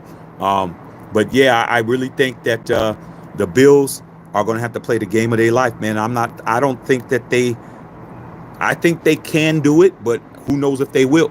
Louis with the 4.99 dono, man. Appreciate that, big dog. That was your 10th dono, bro. You see the 10 on there, dog. You know what I'm saying? Louis, you just need to go ahead and join the membership, man. Get over there and become a member, man. Okay? Become a member, dog. Like I said before, man, we always love to have members. We have a good amount. We just need to get more. It's very cool to be a member, man. You get priority. You know what I'm saying? And then you also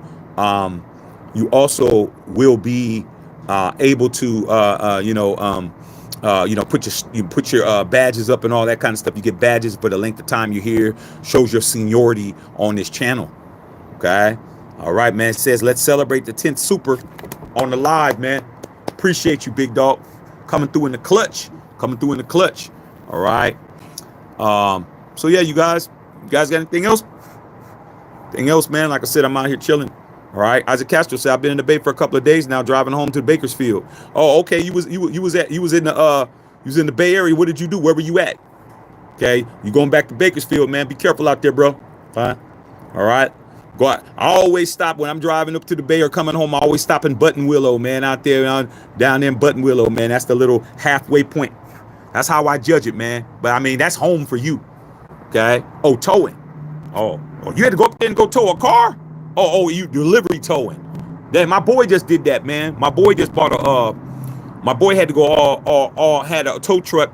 He's in the Bay. He had to pay a tow truck driver to drive all the way down to Palm Springs because he just bought an old school. He bought a 71 Buick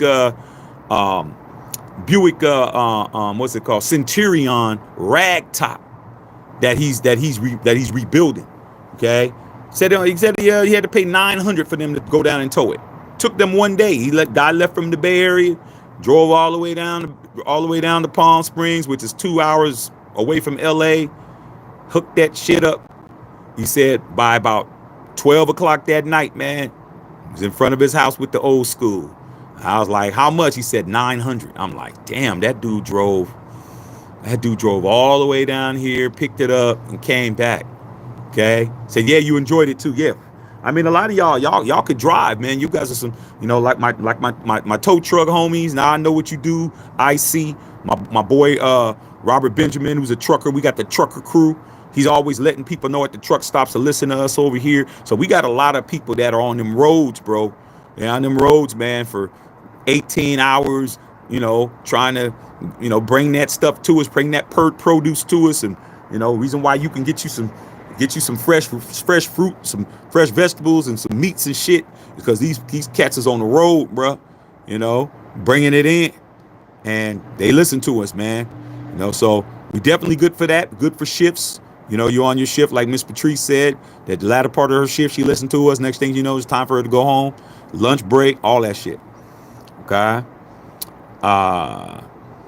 Ike Boy, you changed the subject. We could do that, dog. You know how we do it over here, Ike Boy. Ain't no, unless I say it's subject only. But you jump to another subject.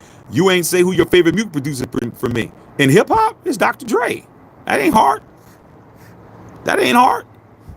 Shit, Dr. Dre's the GOAT. Dr. Dre gave me my favorite group of all time, NWA. Doc gave me NWA. Doc gave me Snoop.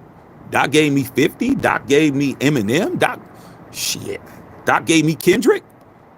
Come on, man. Dr. Dre. I mean, that ain't hard. What? Dre. Okay, Dre. That's who it is. He done Cube. I mean, there's nobody in hip hop who has broke.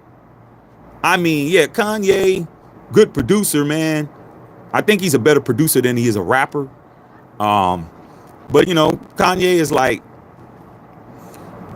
sometimes, man, after a while, man, you get tired of hearing with Kanye, man, sometimes. But Dr. Dre, bro, ain't nobody broke as many people as him, dog. Okay, you can go R&B, Michelle A. You can just world class wrecking crew. Dr. Dre done did too much, bro. He done did way too much, and he turned down a lot of people that he could have did stuff with. The Game. Let's not talk about The Game. Forget about him. He worked with Nas and them, Nas and Foxy Brown and AZ with The Firm. He did. He worked with Rakim. He worked with who else did he have signed? Eve. He did stuff with Eve. He did stuff with Gwen Stefani. Man, Dr. Dre, dog. Like, you crazy, bro? Dr. Dre, dog. DOC. Thank you, Wesley Evans. I almost forgot about Doc. Come on, man. I forgot about DOC, bruh. I forgot about DOC. Eazy-E. Come on, man. Ain't nobody effing with Dre. Dre is the Quincy Jones of hip hop, bro. Period. Dot. Okay? Without question. Too easy. Okay? Chronic album, which I think is the greatest hip hop album of all time, is the Chronic. Then that Chronic 2001, that's a top 5 album. That might be a top 3 album. Okay? Come on, dog. Ridiculous. Oh, am I crazy? Did I forget Tupac? Did I forget Pac? California love. Come on, man. Pac too? Kanye ain't fooling with Dre, bro. Kanye ain't fooling with Dre. Dre is him. Okay? Dre him, dog. See, out of Bakersfield, for sure. Ike Boy, yeah, Dre hard, no doubt. Pharrell, Timbo, but Kanye, though. I mean, that's your guy. Kanye's your dude. Ain't nothing wrong with that. Yeah, is a GOAT. Yeah, he's a GOAT. But if you're talking about production, I like Timbo better than him. I like Pharrell better than him. But the thing about Kanye is that Kanye he's fearless. I think with Ye is the most fearless producer. Like he'll do what he wants to do. He's the only. I mean, Dre won't even do that. Dre won't release the Detox album. That album, we've been waiting for that album for 20 years. That album ain't never coming out. Okay, been waiting for that shit. Been hearing about this Detox album for 20 years. He just doesn't want to put it out. He's a perfectionist or whatever the case may be, but he don't want to put it out for whatever reason. Kanye's fearless, bro. Kanye do a gospel album. Kanye do this. Kanye do that. He's fearless, bro. I give him that. He doesn't. Ye does not care about what you want to hear. Okay? He don't care about what you want to hear. All right? Okay? All right. So that's what it is by Ye. I give him that. Ye does what he wants to do. When Kanye West comes out with a shirt, Kanye when he put out that regular white t-shirt, I remember when he put out a regular white ass t-shirt, bro, and sold that shit for $250. A white t-shirt, bro. I'm in the merch business. I know how much shirts cost. That dude didn't have no logo on or nothing. Just a plain white tee that you can go get for $3-4. Sell that shit for $250 and sold out. Sold out, bro. I was like, must be nice. All right. Up in Smoke tour. Patrice, I went to Up in Smoke's tour in San Jose, man. That Up in Smoke tour concert was one of the best concerts. Not just, I've seen them all. I've seen Mike. I've seen Prince. I've seen them. I've seen Whitney. I've seen all the great Janet. I've seen all these. I've been to all them concerts. The Up in Smoke tour was one of the best concerts I've ever been to. Didn't matter if it was hip. It's definitely the best hip hop concert. But the concert itself was ridiculous. That was a dope ass concert. Everybody was on that one. Everybody. Nate Dogg was still alive. My homie Nate. Okay. Salute to my boy Nate. Nate Dogg. That was a bomb ass concert. That shit was bomb. You talk about every act that came out was on point. Okay? Every act that came out was lit. Every act. That was one of those, damn, do I really want to go to the bathroom type shits? I know a lot of them girls, they was trying to run back because we was like in a 6th row. These girls were trying to run back to shit. Y'all got on the heels and y'all, how y'all shuffling, Patrice, y'all trying to get back to y'all seat and shit. Like, man, you better pee when you get in here. Y'all want to do all those step and repeats and take all those pictures and do all of that shit. You better take your ass to the bathroom. You better get all your concessions, get all your shit. They're like, hey, man, I'm about to go to the bathroom. Say, you go ahead. I ain't going nowhere. I'm going to stay right here. Soon as they gone, bro, they far enough away. That's when them lights started dropping. Okay. Them cats trying to fight their way back to their seat. I'm like, nah, I'm going to stay my ass right here. Okay. All right. Yeah, Isaac Castro. Oh, shoot, my favorite song. Yeah. Dr. Dre. Know what you say? Give me that bomb beat from Dre. Let me serenade the streets of L.A. From Oakland to Sacktown, the Bay Area and back down. You know what I'm saying? Pac made it clear when he said the Bay Area. He wanted to give it up to us. We be in the club and that shit. Come on, they say our part. Because he was the only person that was giving up that kind of love, man. Was Pac. Pac always repped us, bro. Always, bro. Always. Okay? So, salute to Pac. Marcus Hewitt said DJ Quick was hard too. DJ Quick is underrated, bro. Quick, a lot of the songs, man, Quick did a lot of production on a lot of dope ass albums. He don't get enough credit, bro. Quick is dope, man. I ran into DJ Quick at Amoeba Music. And I chopped it up with him in Amoeba Music, man, about some records. Because, that's what I do, too. Music is how I made my bones. So I was in there, man, digging in the crates, man. And Quick was there. Quick just came. Quick was like in my aisle looking for records. I looked over and it's him, So if you know him, you call him by his first name. Okay? I said, David, what you doing in here? What's up, man? Hey, what are you doing? Damn, what do you mean? I said, what do you mean, what am I doing in here? I said, man, what are you doing in here? I said, what do you mean? I'm looking through these records. I'm like, man, don't you got records? He goes, man, we both like this. He's like, man, you never know what you gonna find in here. He was in there digging, bruh. He was in there digging, dog. Him and his boy in there digging for records. Okay? So, yeah, man, DJ Quick is underrated. Seasons, do you think the window's closed for your Lions? Not yet. I think you guys, if to be honest with you, I think you guys need to start trying to figure out what you're going to do about your quarterback position. I'm not saying Jared Goff is done. I'm just saying that within the next 3 seasons, you're going to have to replace a quarterback. I mean, if he keeps not getting it done, I mean, you guys traded Matthew Stafford, bro. Like, let's just keep it a buck. Matthew Stafford is the greatest quarterback you ever had. Greatest Lion quarterback you ever had is Matthew Stafford. If you want to go back in your great grandfather's time, you probably say Bobby Lane or something. Okay. What was his name? Danielson. Y'all had Danielson back in the days. That was Barry Sanders' quarterback. But y'all traded Stafford, and the next year Stafford won a chip for the Rams. And Jared Goff, you traded Jared Goff for Matthew Stafford. That wasn't an equitable trade. Matthew Stafford's a Hall of Famer. Jared Goff is not.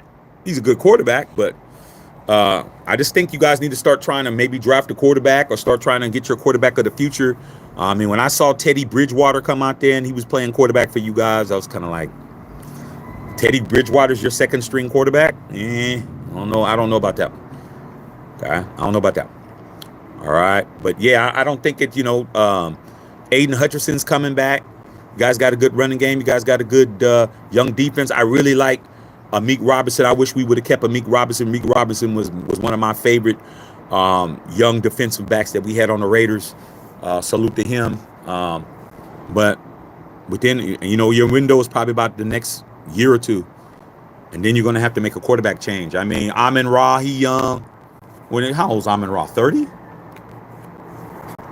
How old is Amon-Ra, bro? St. Brown. Okay. How old is he? 29, 30? Y'all better start trying to get it going. You better get it done. Wild Turkey, what's up, Turk? Bill Holloway, what's up? Why so dark? Hey, man, because it's night. And I didn't bring my lights out. I got a lighting system, man. Like I said, I'm straightening this stuff out here. I just don't know if I want to bring my lighting system out here and leave it out here, dog. It starts raining and shit. I had to put it up and put it back down. I mean, I can go get my light. Is that what y'all want me to do? Okay, you guys give me a minute or two and I'll go get my light. Hold on. I'm gonna go get my light. Y'all gotta hold on though. Let me go get it. I'm gonna go get my light. See if we can brighten it up out here.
All right, y'all, I'm back.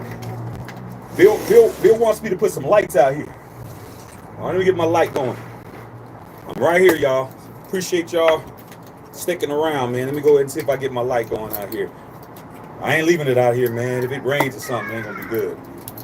Okay, let me get it going, y'all. I'm right here, y'all, hooking it up. Hooking the light up. Give me a second. See what we got. See what we got. Let's see if we can get it popping in. Let's get this light going. Light going right quick. Bam. Let's see how this works. Got some light out here now. I can finish actually smoking my cigar.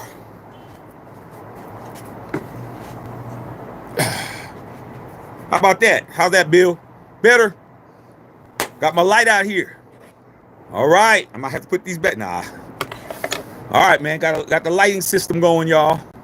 All right. Now I can finish smoking my stick. Better, y'all? Better? Okay.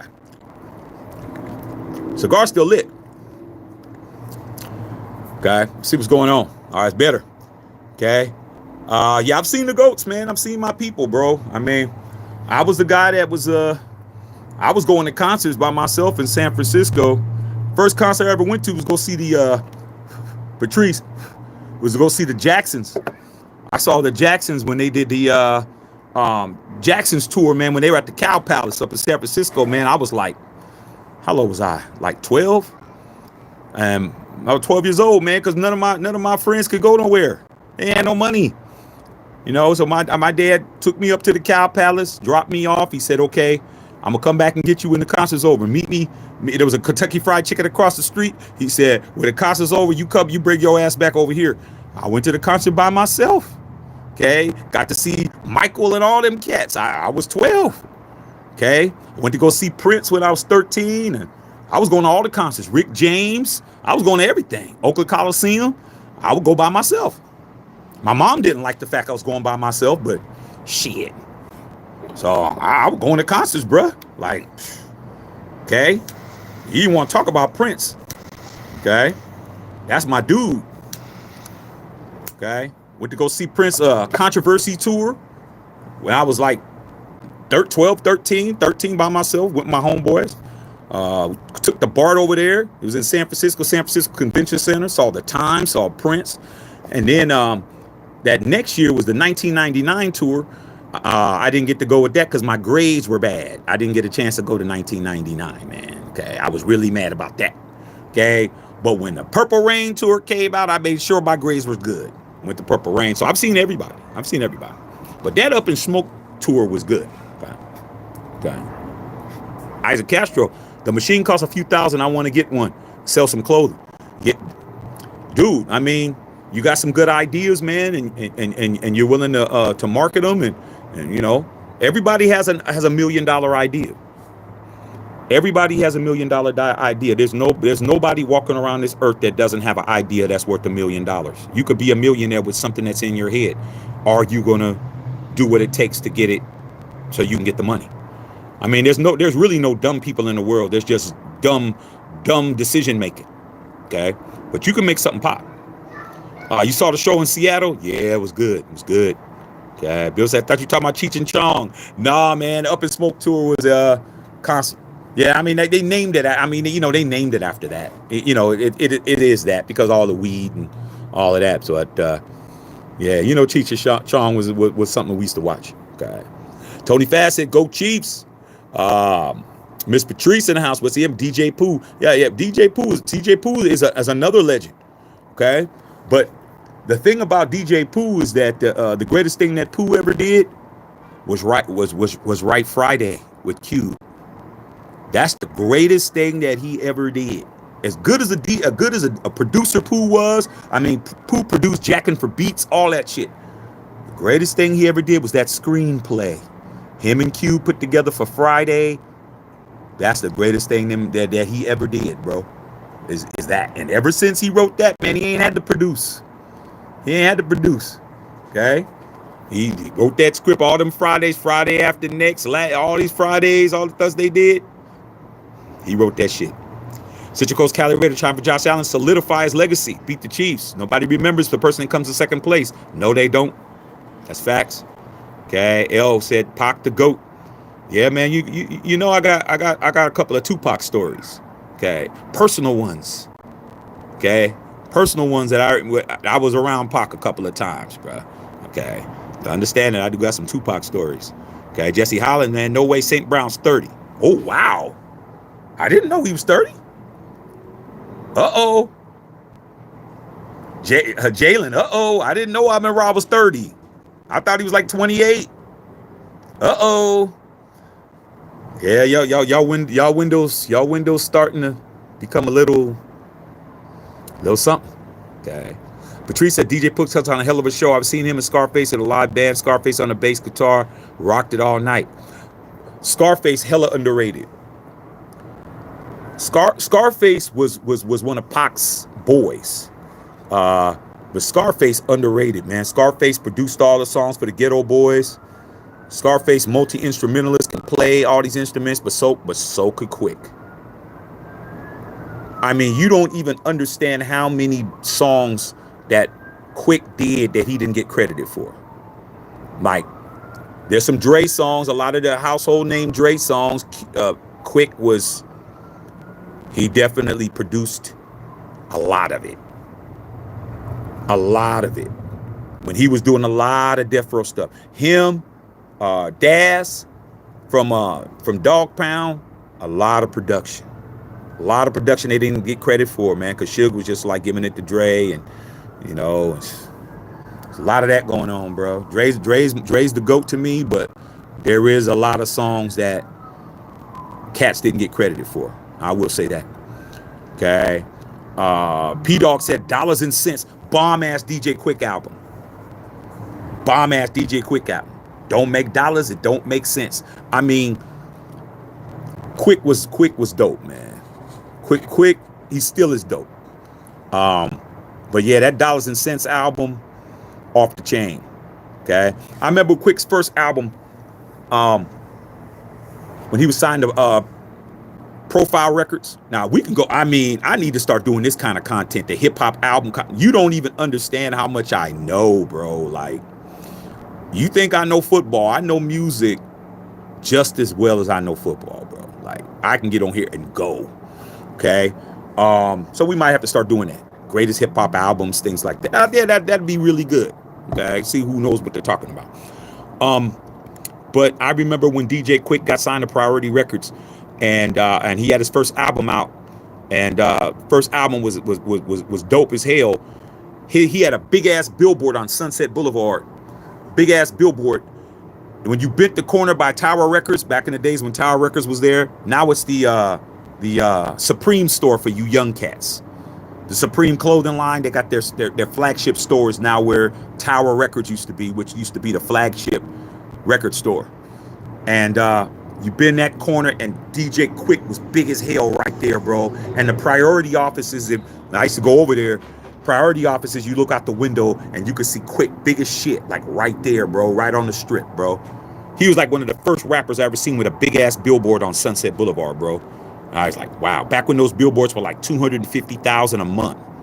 Like, Quick was definitely doing his stuff this. Okay. I'm around sick, I was 25. Somebody said he's 30. Somebody said he's 30. Okay. Yeah, P-Dog's the man. P-Dog knows his stuff. Bill Holloway said, heard the rumor of Winston coming to be a quarterback. If he come, anybody that's at the quarterback position with Tom Brady there, that's an indictment against him. I mean, all these jokes, all these people, or these people that really think that's going to happen, how does bringing in Jameis Winston, how's that a flex for TB12, bro? I'm here to pick our quarterback of the future, and he brings in Jameis Winston? Come on, bro. Come on, dog. You don't do that. You don't do that. Okay.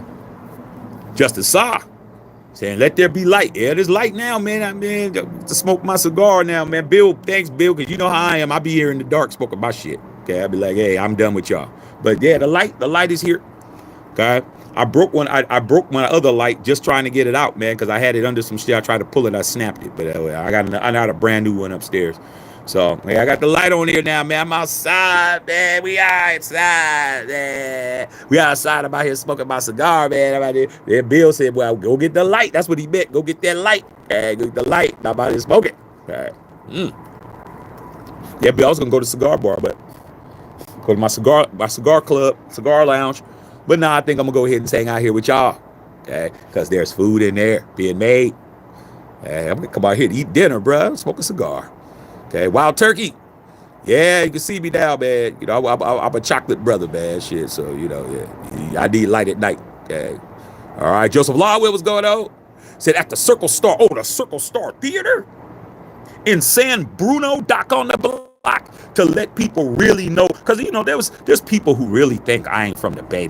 I mean, people know now, but when I was out here starting up, I had these yahoos coming in here telling me I ain't from the soil because I live here. Dude, the first concert that I ever seen at the Circle Star Theater, dog, was the Jackson 5, dog. and family. Okay? Jackson 5, dog. Not the Jacksons, the Jackson 5 with Jermaine, Tito, and Jackie, Marlon, and Michael, and Randy coming out at the 6th one, and Janet Jackson, who I love Janet Jackson, bruh. When she was on Good Times and she came out and did the Mae West routine, dog, I was there and got to see him after. Because back in those days, I mean, I was real young, dog. I mean, that's when I became a Raider fan. You know, I mean, that's like 74. You know, I'm in single digits for real. And I'm younger than Janet. So, you know, so at the end of the shows at the Circle Star Theater, Doc on the Block, as you know, you would get to meet. They would have a meet and greet where they would come out and you could meet them. You could talk to them and shit. Okay? And I was just like, where's Janet? Where's Janet? Where's Janet? But Michael was there, and I was with an older girl, was a friend of my mom's friend's daughter, and she was like 12 or 13. So she was all in love with Jermaine. So I was with her because, you know, I'm 6, 7 years old, whatever. So at that point, they came out, and she was like, say something to Michael. Michael was like, hi, how you doing? I was just, I said nothing. Hi. Sorry, I couldn't get that out. I couldn't believe Michael Jackson's right. Michael Jackson's like right there, bro. Like, she said, say hi to him. He's like, hi, how you doing, little guy? I was like, hi. So I did beat Mike, but all I said was hi. I was scared as hell, man. That's Michael Jackson. I like shit. Okay. So yeah, Circle Star was off the chain, bro, back in the days. That's going way back, bro. It's going way back. I know Bill knows. CT, salute homie from Youngstown, Ohio. Yeah, Patrice said, that's dope. What's good? Prince, legendary performer. I play guitar because of Prince, bro. I play everything because of Prince. Bass, guitar, lead, all that shit. I got a new album going to be coming out, man, this year. That is the dude, bro. That's my guy. Okay, that's the guy right there. Him and Mike. Mike made me love music. Prince made me want to play music. Those are my two dudes, bro. Without them, nothing happens. Those are my guys, bro. I'm just happy I got to see them both. Both are legends. But I seen Prince more than Mike. But Prince, that's my dog. Okay. Jesse Holland, my brother said Prince was the best concert he'd ever seen. Let me tell you something, Jesse Holland, my younger brother, man. My younger brother always used to say, man, I don't know why you like Prince. I don't know why you like that guy, man. He weird, man. Dude be walking around with jeans with his butt out. He be doing my younger brother, always saying some crazy shit about Prince, bro. And I was just like, man, I ain't listening to nothing you talking about. You couldn't tell me nothing about no Prince, all right? But my brother and his girl, Patrice, when Prince did the 3121 concerts here in LA at the they did them down at Staples Center. Now it's Crypto. And he went to a couple of shows because his girl wanted to go, and I don't want to go see no Prince, but she's like, I want to go see Prince, so either I'm gonna go without you. So my brother called me up. I didn't know that they went to the concerts because he didn't want me to know he was going to the concert because I would have been talking shit to him. You understand? Like, you talk all that shit about Prince, your ass at the Prince concert. So he didn't tell me. Okay, they were in LA. He didn't even want me to know that I was in LA. He was in LA and he went to the Prince concert. He went to a couple of them. Like, there was like 2 nights in a row or one he went to. He called me when he got home. He told, man, hey. I said, what? He goes, went to the Prince concert. I said, when? I said, Prince was just here. He goes, yeah, I was at the Prince concert. I started busting. I said, you didn't tell me? He goes, I knew you was going to be talking shit. He's like, but that's not why I'm calling you. I said, what you calling me for? He said, I just wanted to let you know I understand. I said, you understand what? Yeah, I understand, man. Prince is a bad boy, dog. He said, man, Prince was bad. He said, man, that was the best concerts I ever went to. Prince was, he said, dog, now I understand why. I get it, man. I said, man, you've been talking shit 20-something, 30-something years about that man. And now he's like, I had nothing to say, man. Everything that he did was just the way they came out and the way he had control of the band. And he was on the guitar, and then he was on the drums, and then he was dancing, and then he was on the piano. Then he was, it's like, man, that dude could do everything. Try to tell your dumb ass, man, stop talking shit about people. You know what I'm saying? Stop talking about people you don't know what the hell you're talking about. Try to tell them. Guy. Isaac Casper, Jack, I really enjoyed it. I got to go, man. All right, man, go ahead. You got to go. You got to do what you got to do. Okay. Oh, you said you're saying he's 25. Okay, that's better. That's better. I'm like, damn, he that old? Okay, got you. P-Dog, didn't Angel Ground introduce Pac for the first time ever? Yeah. Yeah. On Same Song, man. Shock G, salute to Shock G, man. Song called Same Song. Okay. We didn't even know who Tupac was. He said, when they came in, he said, Tupac, go on and rock this. And he came in, and we didn't know who Pac was because he wasn't a member of Digital Underground. We knew Digital Underground from Oakland. So we knew who Digital Underground was. He knew he wasn't Money B. We knew he wasn't Shock G. We knew that he wasn't Humpty Hump. Humpty Hump is Shock G, his alter ego. We knew he wasn't any of the other people that's in the, what was the DJ's name? DJ Slicer, so whatever his name was. Whatever the DJ's name was. Okay? That was back in the days, P-Dog, where you weren't a rapper unless you had a DJ. Like now, these rappers don't have no DJ. If you didn't have your own DJ, you were not an MC. You had to have your own DJ, bro. No DJ, you ain't no rapper. You got to have a DJ in your clique. Like you got to have your DJ. Jam Master Jay, Rodney O, Joe Cooley. Like you needed to have, Joe Cooley was their DJ. Okay? Like you had to have a DJ. And I didn't know Pac was the DJ because DJ don't be rapping. Because Jam Master Jay never rapped. You know what I'm saying? None of these dudes rhyme. Okay? You know. So I was like, who's Pac? Who's Tupac? Next thing you know, we came out with Brenda Had a Baby, had a whole album, the Tupacalypse Now album and all of that shit. Then we knew who he was. Oh, he's a Black Panther. His father was a Black Panther. His mother, da-da-da. That's when we started hearing about him. Okay? Because right before his album came out, P-Dog, I'm sure you know this, but some people don't. But right before his album came out, his debut album, he got beat up by the Oakland PD. Oakland cops whipped his ass. I mean, beat his ass. For nothing. Just beat him up just because they wanted to. And he was all jacked up. If you see him in the Brenda Has a Baby video, the black and white one, you can see his arm is all wrapped up as shit. Pac's first video, he was beat up by the popo. Okay, then people wonder why he was the way he was. Okay, he shot them cops in the ass down there in Atlanta, man. Pac was a real one, bro. But like I said, I got a couple of Tupac stories, bro. Okay, Doc on the Block, before Digital Ground, Pac worked with 5150 out of Marin City. Man, I've never been to Marin City, bro, but I heard Marin City was... I've never been to Marin City, dog. I've been to Richmond, I've been to Fairfield, I've been to East Palo Alto, I've been to Hunters Point. I've been to all those places. Vallejo, all those. I never went to Marin City. That's just too far. I mean, like, you're over the bridge. You're over the Golden Gate. You're way up there on that other side. But I heard Marin City was gangster. I didn't know no shooby doobies up there. There wasn't no clubs up there. No, I didn't have no reason to go up there. No, I guarantee if there was a fine enough shooby doobie, I would have had my ass up there. But I didn't have no reason. I had no reason to go over there, dog. But I used to hear stories about Marin City. I'm like, Marin City? I mean, you hear about it, you're like, Marin. Marin is, Caucasian, but Marin City's not. All right. So, yeah, straight up, man. We're going to start talking about Bay Area hip hop, bro. I'm really from the soil, man. I start talking about groups that these dudes don't even know what we're talking about. I start talking about 11-5. I start talking about, my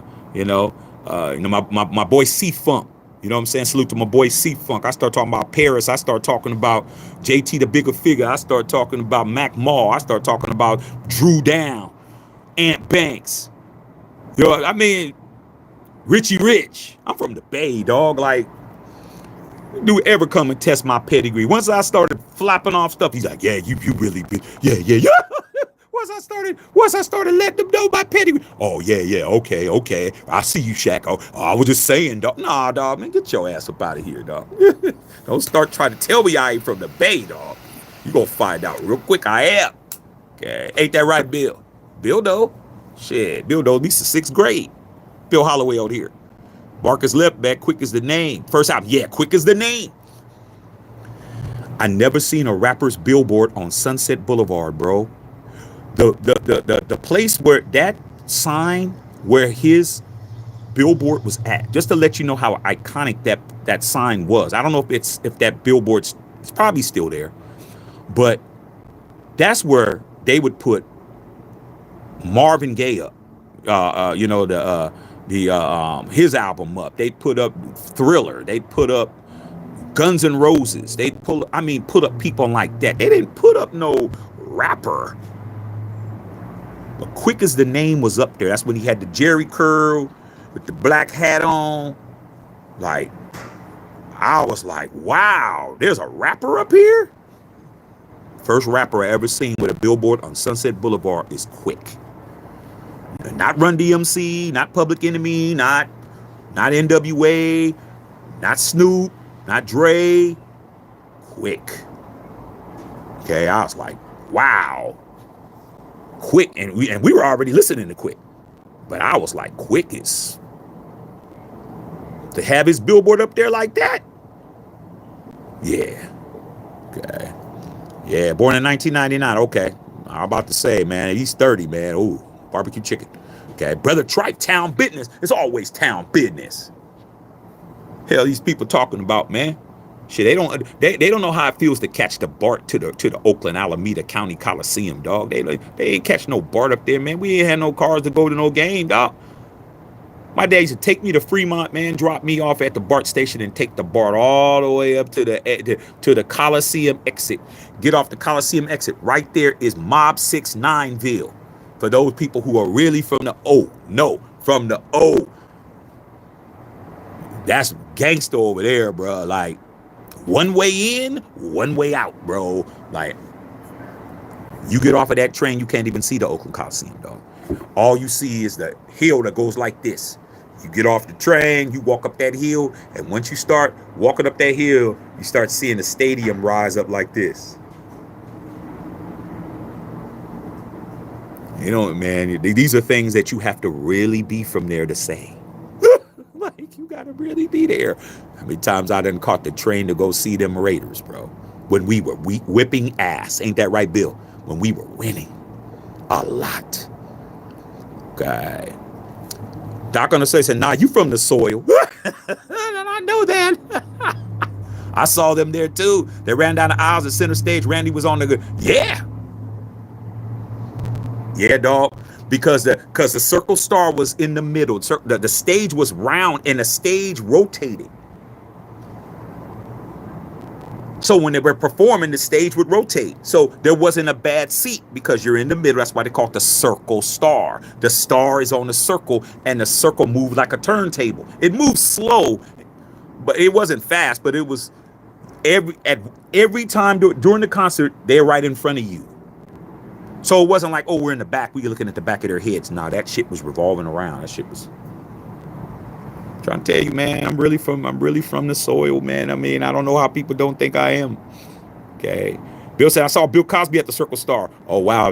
Hey, man, that was back when Bill wasn't in all this trouble that he's in now.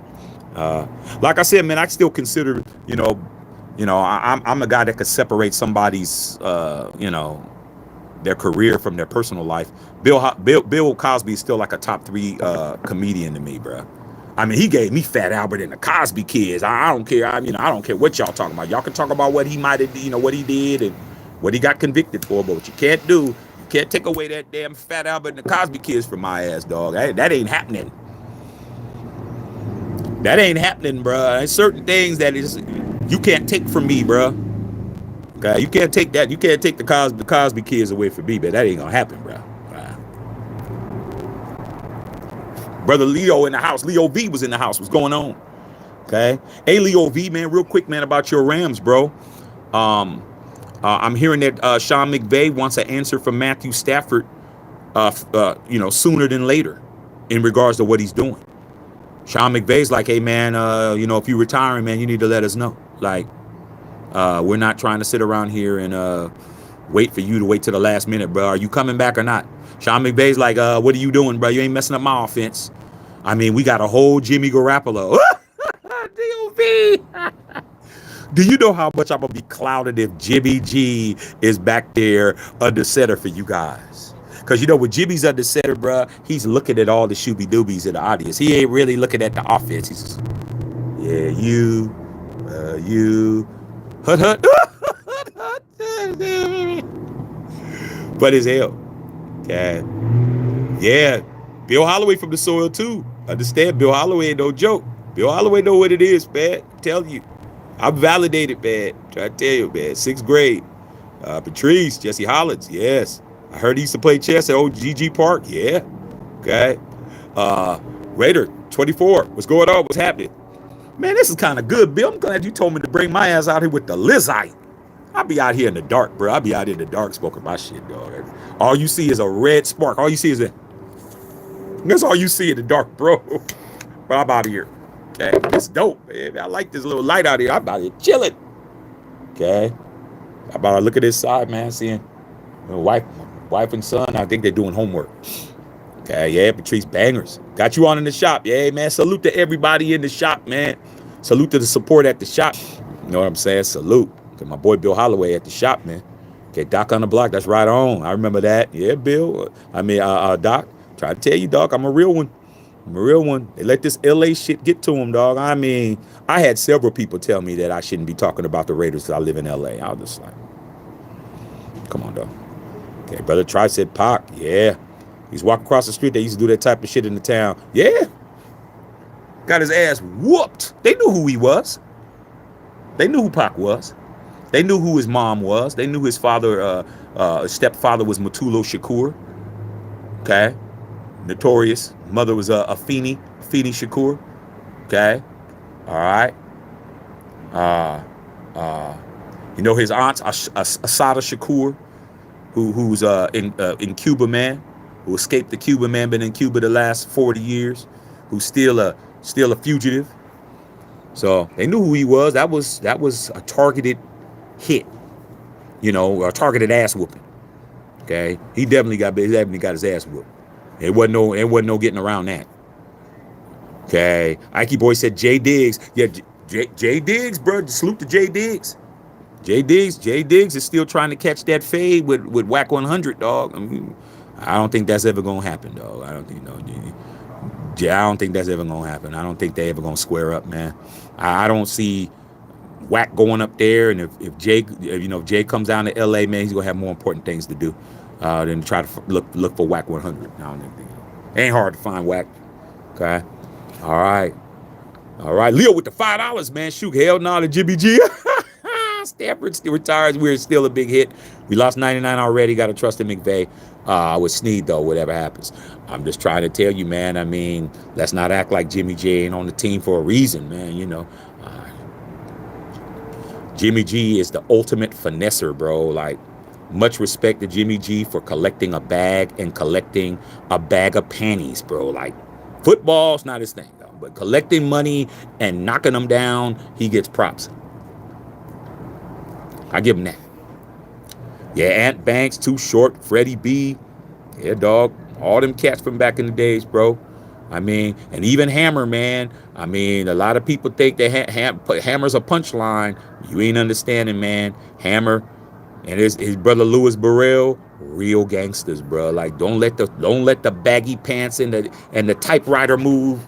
Don't let none of that. Can't touch this. Don't let none of that shit get you confused. You understand, man? Hammer's not the one to play with. Nobody tells the story like Redman. Redman definitely learned his lesson, bruh. Saying the wrong shit about Hammer, and he got caught by Hammer. And his boys backstage at a concert he was doing in the Bay thought he was good until he looked around and there was nobody there but Hammer's people. And Hammer, he was He was talking really good, bro. I'm trying to tell you, man. People be trying to think Hammer's a joke. Hammer ain't no joke. Hammer's a real one. Like I said, don't let all that shit get you confused. Okay? There's some people who you don't play with. When Hammer or everybody was on death row, when they were the new death row, and Hammer was on there, and Quick was on there, and Snoop was on there, and Dre had broken away to start Aftermath, and all of that. Jodeci, all these dudes were all affiliated with Suge. There was one person that Suge did not mess with, and that was Hammer. You mess with Stanley Burrell and them, he didn't even, never tried Hammer at all. He knew better. And they was in LA, he knew it. Yeah, I might be able to punk all y'all, but he ain't punking with Hammer. Okay. What's the business? None of your business. Oh yeah, man. Salute, man. Salute, man, to Mac Dre, man. Salute to Mac Dre. Okay. I mean, you talk about somebody who had a whole movement. But yeah, man, that's what happens when you go to other cities, man. Kansas City. I mean, I got a lot of Bay people I know live in Kansas City, bro. Like, they moved out there. Kansas City, we don't like their football team, but they're huge supporters of Bay Area music, bro. Huge supporters of Bay Area music. A lot of them Bay Area artists went out there and made money, which is why he was out there in the first place. Mac Dre. Okay. Fab, of course. Fabby Davis Jr., man. Fabby Davis Jr. Still representing. Okay. Doc on the Block again. We used to tailgate the bar parking lot. Come on, dog. Come on, Doc. Like I said before, man. It don't. Once I start talking, man, it's no doubt. Because the things I say is too specific. It's too specific, bro. Okay. Like I said, I didn't grow up in Oakland. I grew up in the South Bay, but my father worked in Oakland. I was in Oakland every weekend, bro. Every weekend I was in Oakland. Every weekend. Okay. I was at the Eastmont Mall every weekend at the Muslim bakery getting me a fish sandwich and a Final Call. Every weekend, bro, I was up in Oakland, bro. We was at that movie theater, bro. Rowdy as hell in there, bro. Okay? You spend $1, you in there all day. They be in there fighting in there. I mean, you couldn't even hear the dialogue. They in there just acting a fool. I was in there every weekend, bro. I was in Oakland every weekend. That's like a second home. Okay, Doc said, Fat Albert, drawing Cox's Ebony Magazine. Yep. So get yourself a little heater. Bill, what's good about what you're talking about is that the wife. Now, when the wife starts talking, then shit's gonna happen. So she said today, because I told you I set things up. She was like, yeah, I'd like to get some furniture out there and set it all up for you. Huh? She said, set it all up. So yeah, we're gonna have it all set up. Real comfortable, real chill. I said I want one of them heaters that they be having at the restaurant shit. Yeah, it's going down, dog. Going down. All right.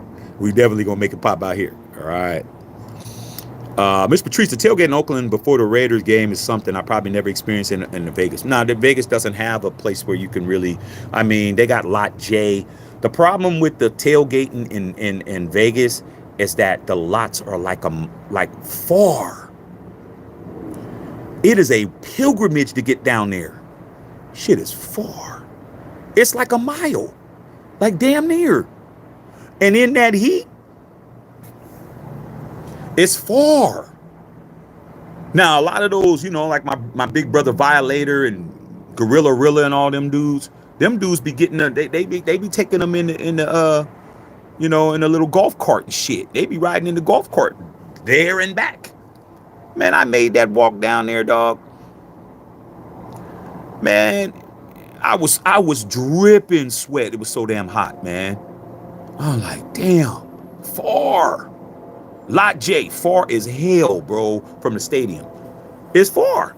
And then they got all these other lots that are across the street. It ain't like, see, back in Oakland, you had the stadium was in the middle, man, and then everything's around it. So, everything is cool, and you just walking around in a circle. You can start on the outskirts and just go in, and then you can just get in, boom. But the way that the lots is that the Death Star's right here, and then you got to go all the way, south, damn near the In-N-Out Burger to go see something. I'm like, shit, it's 105 out here. I'm like, hot as shit. Okay, so the last time when I was at the Death Star with Whittington Thomas, when we went for the Steeler game this year, we were gonna go down there. We stayed in the front lot. The front lot that's right there. It's really small though. It's like, man, we're not walking. I just went in. We just went inside. They let you in. Was it 2 hours before, or was it an hour before? Either an hour or 2 hours before. Man, we just said, man, it's too hot. It was too hot. You got that hot ass Raider shit on, and then when you get inside, it's 62 degrees with the AC blowing. It's like, man, put on my. So you got the hoodie on. You got some shit with you, cause the air be blowing too much up in there. You freeze to death up in that Death Star. So, shit. We like last time I was there, we're not walking all the way. It's too hot. Sweat to death.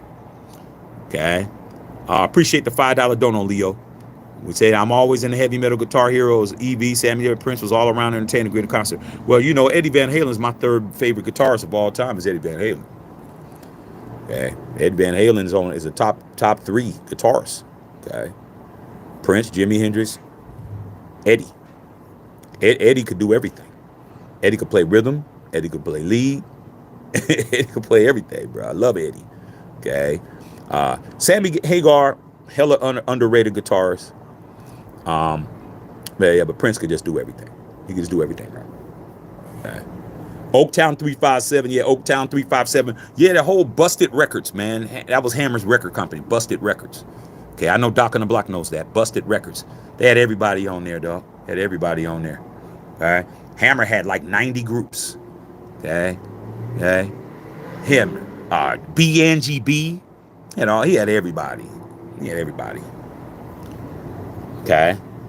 Said Hammer was good till his house fell down the hill. And that's what happened when you rain too much. But he didn't own the house at that time. Yeah, Stevie Ray Vaughan is on there too. Stevie Ray Vaughan is top 5. Patrice didn't want to. He didn't want that smoke with Hammer or his brother.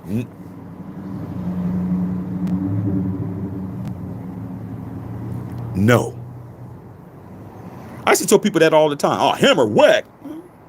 All right. You go tell him that. Oh, man, Hammer ain't shit. All right. All right. You're not understanding, man. You talk about somebody who was affiliated. And most people don't know that because they kept that really under wraps. Hammer was not the people. He's still not to be played with, dog. Like, I got Suge Knight stories too. Personal ones. And tell you, man, Suge was the boogeyman. He was the boogeyman in the entertainment industry. Okay. But not with Hammer, he wasn't. Louis Burrell, his older brother. You did not want those problems, bro.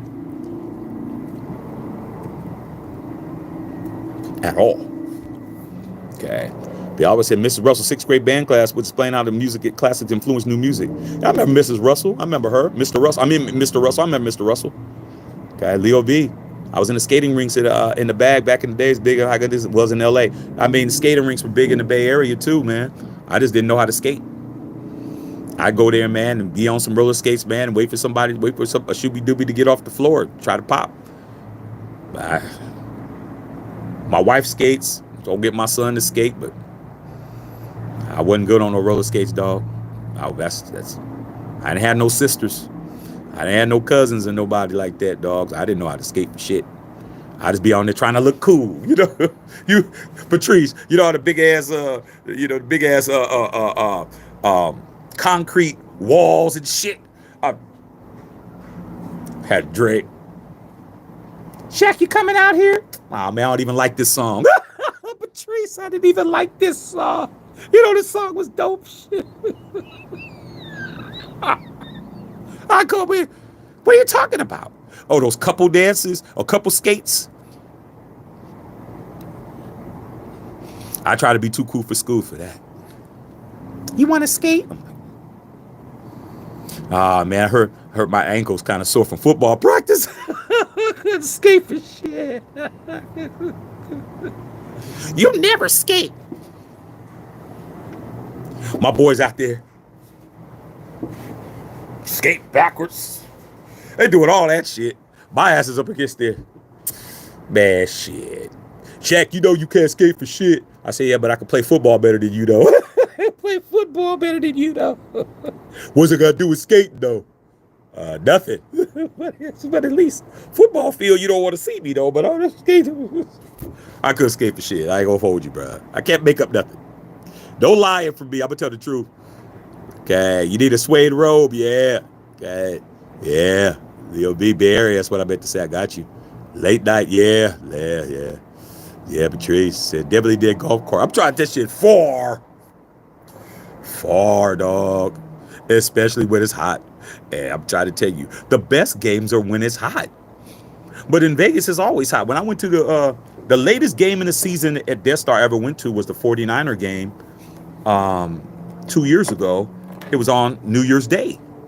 And that's the latest game I've ever been to. I always go early in the season or mid-season.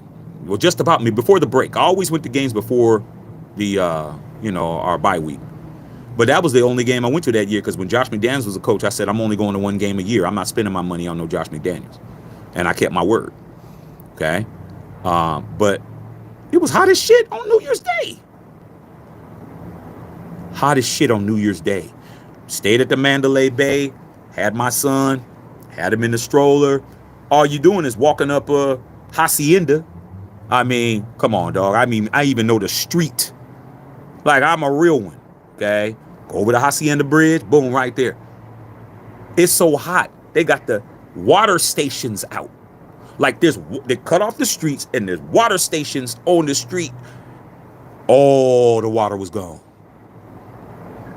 Well, not the water, the cups were gone and shit. You drinking out your head. I'm trying to tell you, dog, hot as shit. Hot as shit. I'm like, damn, it's New Year's Day. It was like 102. Desert does not care what the date is. They don't care if it's Christmas. They don't care if it's winter. But at night, cold. Vegas cold as shit at night. You didn't understand it. Me and the wife went there for our anniversary one time, man. Not for our wedding anniversary. When we were dating, we were still dating. Dating anniversary, we went there. Went in January. That was a mistake. Because in the daytime, short sleeve, chilling, night. 28 degrees, 32 degrees, cold wind. All them girls walking around trying to be cute. Got them little short little fits on. Better get your ass in one of these clubs. Better get your ass in one of these casinos. Trying to tell you, man. But yeah, you need a card or some shit. Okay, trying to tell you. And parking too expensive, man. Parking expensive as shit.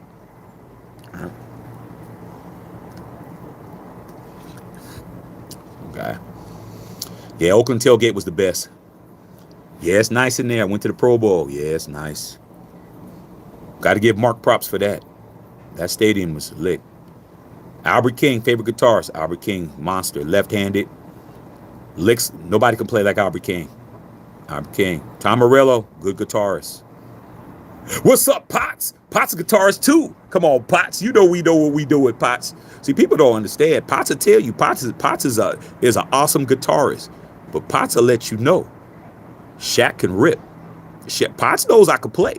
Okay, don't get it misconstrued. Potts knows I can rip. He seen my music videos. I got music videos on YouTube. I got to do is put in Shackster, SHACKSTER. I got my own Vivo channel, all that shit. You could see me. I don't play.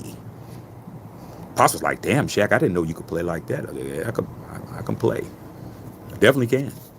Okay. Clapton, of course. Buddy Guy. Okay. Black Raider. Eazy-E was one of the very few people in the music industry that did not fear Suge at all. Oh, yeah. I met Eazy one time. Rest in peace. I met Easy at the KMEL Summer Jam that they have at the Shoreline Amphitheater in Bill knows what I'm talking about. Doc knows what I'm talking about. Shoreline Amphitheater up in Mountain View. And everybody was there that year. Hammer was there that year. BBD was there. Everybody, I mean, everybody was there, dog. I snuck backstage, man. I had nobody to go to them damn concert. That's a whole nother story. But he was back there with Michelle, and I was talking to him. Real short little dude. Long ass Jerry curl. Always had on the Loke sunglasses, and had his Raider cap pulled down, dog. I was talking up to Easy, man. What's up, Easy? What's up, homie? What's up, homie? I was chopping it up with him, dog. I was like, yo, man. I was like, man, I'm here from the Bay, dog. We were playing gangsta and didn't even know who y'all was. I was letting him know, man, we were playing your song and we didn't know what NWA was. He goes, yeah, man, y'all Bay always showed us a lot of love when we were, because back then they didn't have no music videos, and and if they did, they weren't gonna be played on MTV or nothing. You had to have the box. Y'all remember the box? You had to have the box for you to see all the black videos. You wasn't no, that was before your MTV Raps and all that other shit. So you had to have the box. I only knew one cat that had the box, bro. So I said, man, we didn't even know who y'all was, bro. We were playing your shit and didn't even know who you guys was. You didn't even have an album cover. Y'all just had the 12-inch. And then I told him, I said, Easy, we used to take your one dude with, we had one boy that was a DJ and he had the record. And then we tell him to dub the cassette. And then one guy had the cassette. Let me dub your cassette. And you take the cassette and you dub it. And then the next person dubbed the cassette. The signal kept getting degraded and graded. You start hearing the hiss in it. Next thing you know, you got one that's like 12 generations from we still listen to that shit in the car. He started laughing and shit. I was like, yeah, dog. He's like, yeah, man, y'all gave us a lot of love, dog. A lot of love, man. So, man, salute to Easy E, bro. Cali Raider. What's going on, Central Coast Cali? Hope this time the pressure and the lights don't make Josh Allen fold. Me too. What's your favorite song when Marcus was reversing field against Washington? Shit. The song that Bill Holloway, the song that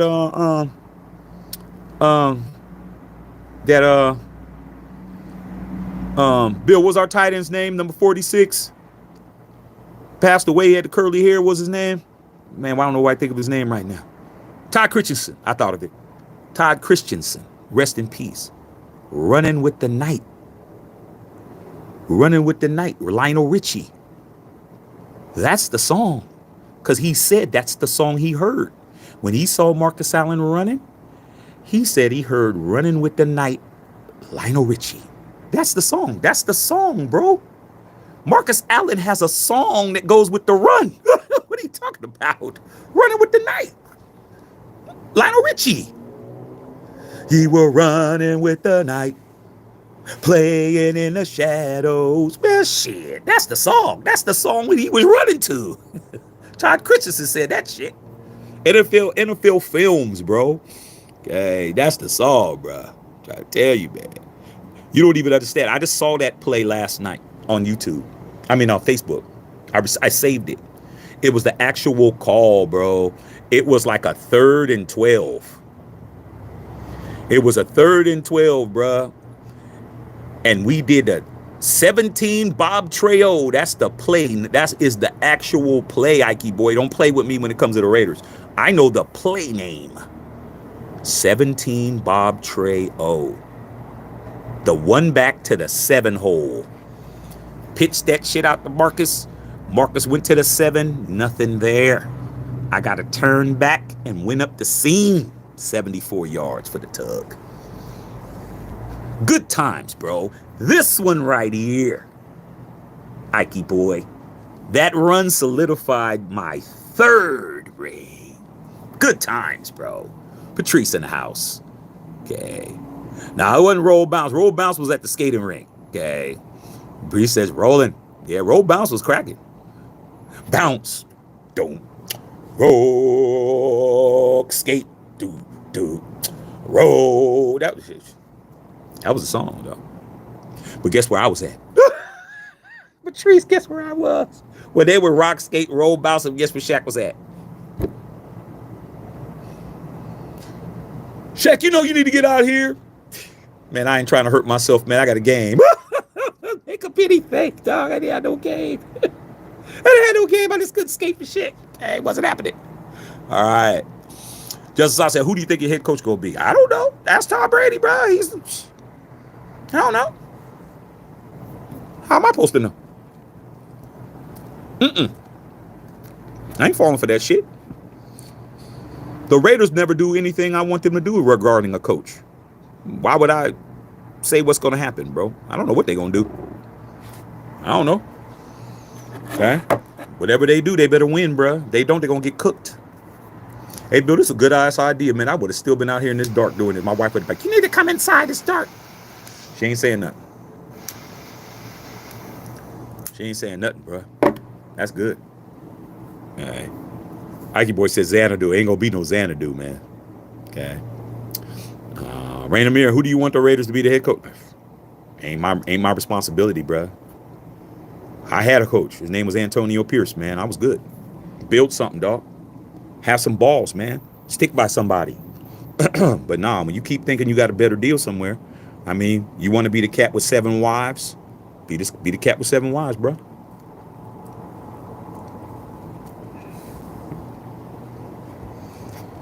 You ever had a friend, man, who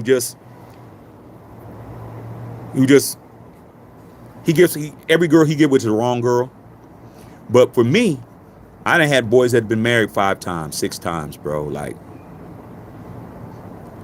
I told my boy, I said, man, you ain't good at it, dog. I mean, you ain't good at it. Why you keep getting married? You ain't good at it. I mean, if I feel it's something 7, 8 times, dog, I wouldn't keep doing it.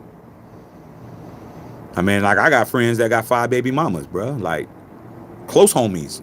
One of my best friends in the world, he got 5 baby mamas, bro. I'm like, why you keep having baby mamas, man? You ain't good at it, man. I mean, I love my kids, though. I'm like, man, what they got to do with it, man? Why you have all your kids with one? Oh, man, no, man. I'm like, man, come on, man. We have 5 or 6 baby mamas, man. You ain't good at it, man. Cut it out. Damn. You got so many houses you got to go to. You got to go to 5 houses. I'm like, man, too much, man. Pop said, I don't play no more physical problem there. Yeah, man, we call favors that I need. Yeah, man, you get that carpal tunnel, bro, like on your hands, man. I mean, that happened to a bunch of people who couldn't play anymore like that, man. Who ran in their problems with their hands and shit, man. It depends on your technique, and I mean, if you're playing, you're playing shit like that. You playing speed metal and stuff like that. Yeah, your hands start getting jacked. Okay. All right, Ike boy.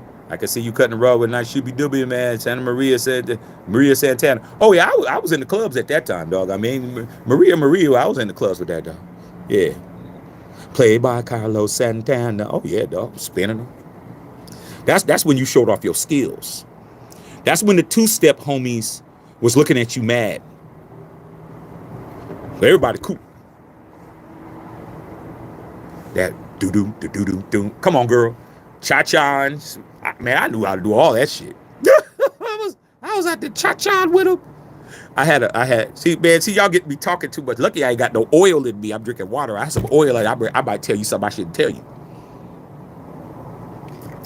But I'm not on one. I'm drinking water, so everything I tell you, I know I'm telling you. But I had a girl that I was dating, man. She was Middle Eastern. I ain't gonna get specific, but she's Middle Eastern. Understand? And she was one of them types that wanted to do all this exotic type shit. First thing she wanted me to do was go rollerblading.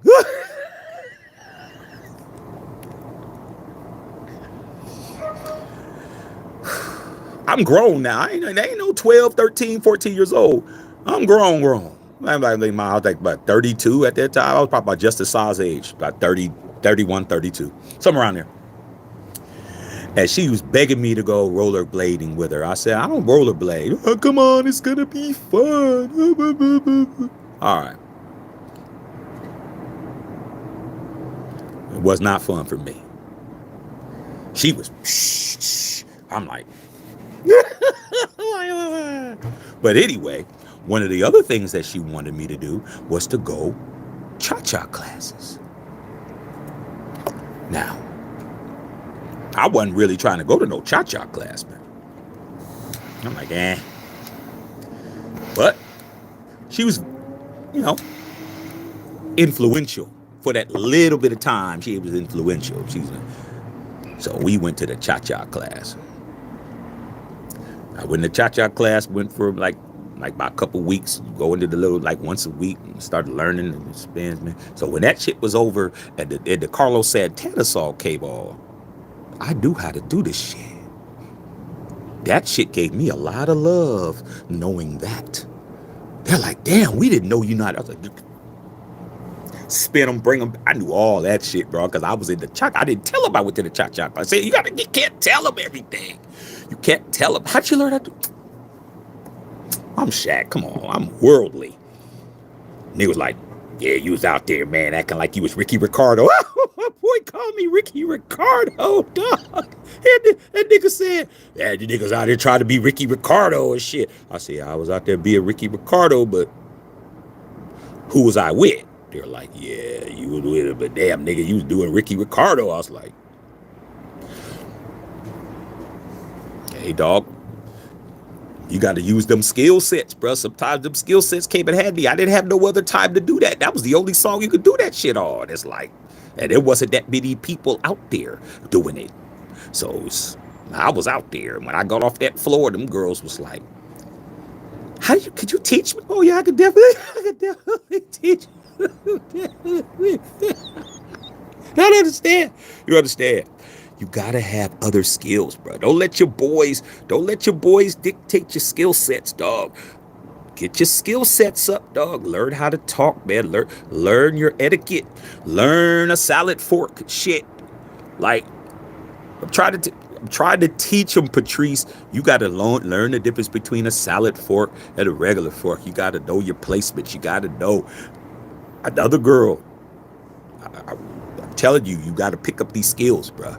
Okay, because later on down the line, man, you at a place, man, and you seeing people pick up the regular fork for the salad, and people looking at them like, nah, the salad fork, you got a salad fork, and like the place setting, you got to know. Like, I do all that shit, bro, because I was with different people from different cultures and different shit.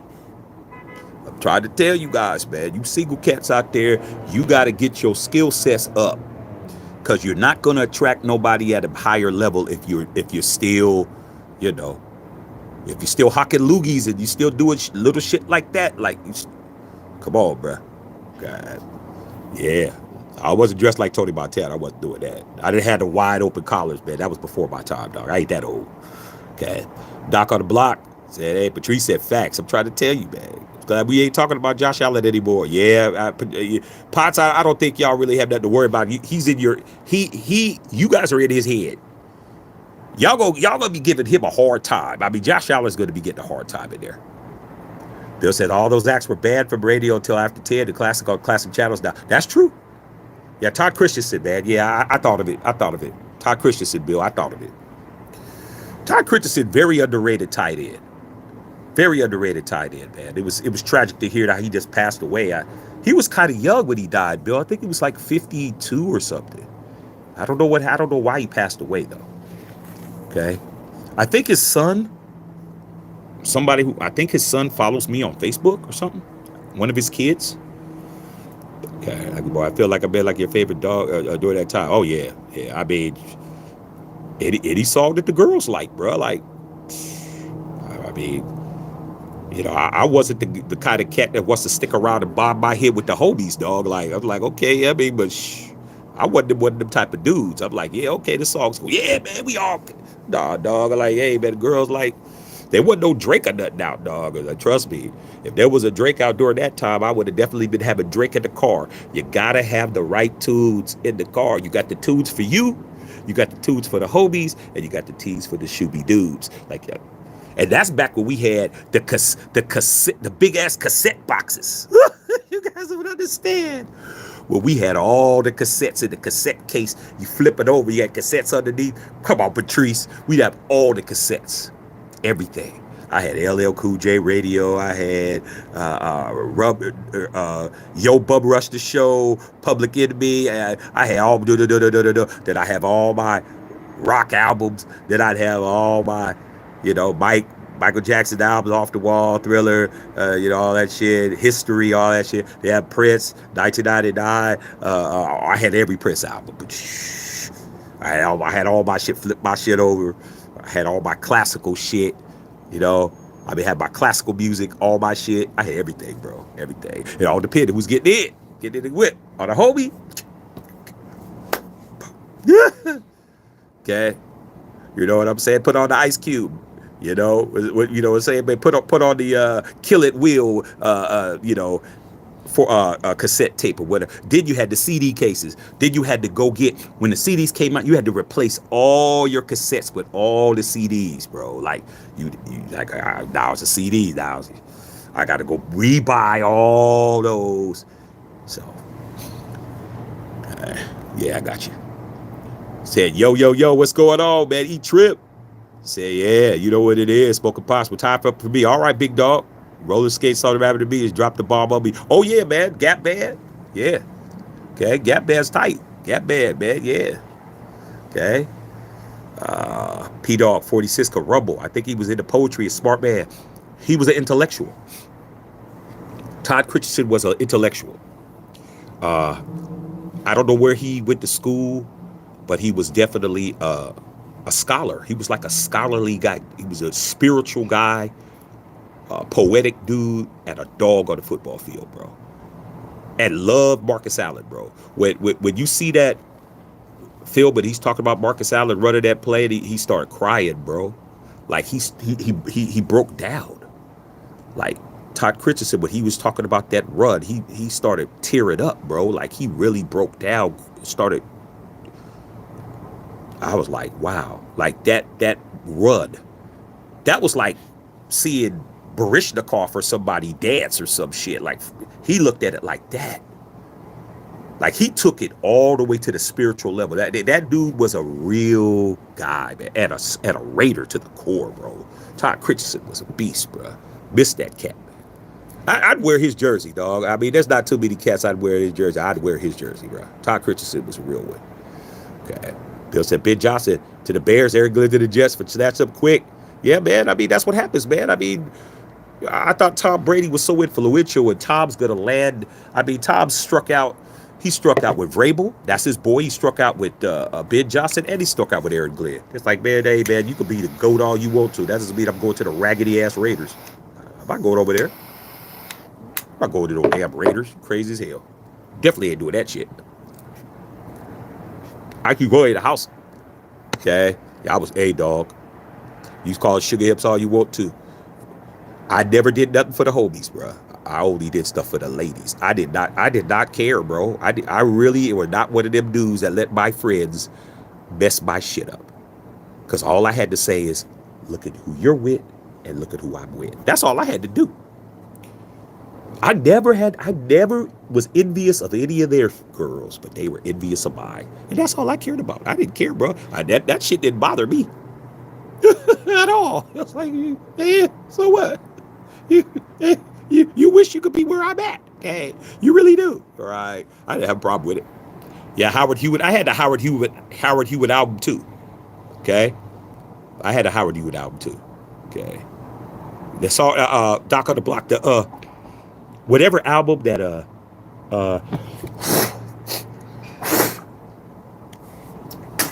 gotta spit every once in a while with this, and you got this tobacco in your mouth. The song, the album that had Amen on it, the Howard Hewitt album that had Amen on it, that album was a good album, dog. That was a At the End of the Night album. See, y'all don't understand, man, because y'all got streaming now. Like, y'all got streaming. Like, in your car in our time, you really had to be the DJ unless you had a tape that had all the stuff on it. I didn't have a tape that all. I just had cassettes, so I knew what albums to play. Like End of the Night. I had my End of the Night album, like or cause big ass CD. Look.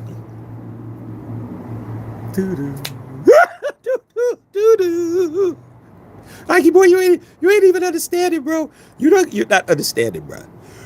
If we was the same age, dog, you would understand how much of a monster I was, bro. You ain't getting it. Like, you ain't getting it. There's dudes that are still mad to me to this day. They still mad at me, bro. They like this girl forever. And they found out what they didn't want to know. They still mad. Yeah, them legendary mixtape. Bill Holloway know what it is. Bill had his tape too. Shit. Bill had all that damn ACD. Running all night long. Do do do do do do do. You do that. Bill was playing. And I listened to that shit too. I was the brother that pull up. She's just a sex machine. I'm shit. Shit, you crazy as hell, man. I had Angus Young playing him. My boys be like, look at this nigga pulling up playing some AC/DC. I did, dog. I didn't give a shit. I listen to everything, bro. I listen to all them albums, dog. Because guess what? There was some fine girls that like rock music too. I mean, come on, I didn't care. I played everything. Come on, Bill. You know, man, the Scorpions, Rock You Like a Hurricane. Man, I had Living on a Prayer, Bon Jovi in my shit. My boys are like, man, don't be playing none of that crazy shit you be in there playing. I'm like, you actually don't. Yeah, I know you had 2 Live Crew, dog. Everybody had 2 Live Crew out in their album, man. Okay. What was the name of that first album, 2 Live Crew's first album, when they're on the beach and the booties is out? What was the first album, 2 Live Crew's first album? What was 2 Live Crew's first album, dog? What was the name of it? I can't remember the name of the album. All I know is that Luke Skywalker and all them was on the beach, laying on the sand, and there were just big ass booties. Like they took the picture with the booties and they're laying on the ground, and all you see is the butt cheeks, bro. I can't remember the first that album, man. What's the name of that first album they had? They got banned. That first album when they started doing the censorship. I can't think of it. Nasty as They Want to Be. That's what it feels like. Nasty as They Want to Be, bro. That album, dog. We didn't even know what they called Miami bass back then, bro. Like, no, there was no music like that, bro. It wasn't crunk music. It was just boom, everything, boom, boom, boom, boom, boom, boom, boom, boom, boom, booty brown. You ain't even understanding. See, I keep boy, man. You young cats, y'all think we corny, dog. I'm trying to tell you something, man. Justice, let me tell you something, dog. I'm gonna tell you something about your pops, bro. I don't even know your pops, but I don't gotta know him. He from my era.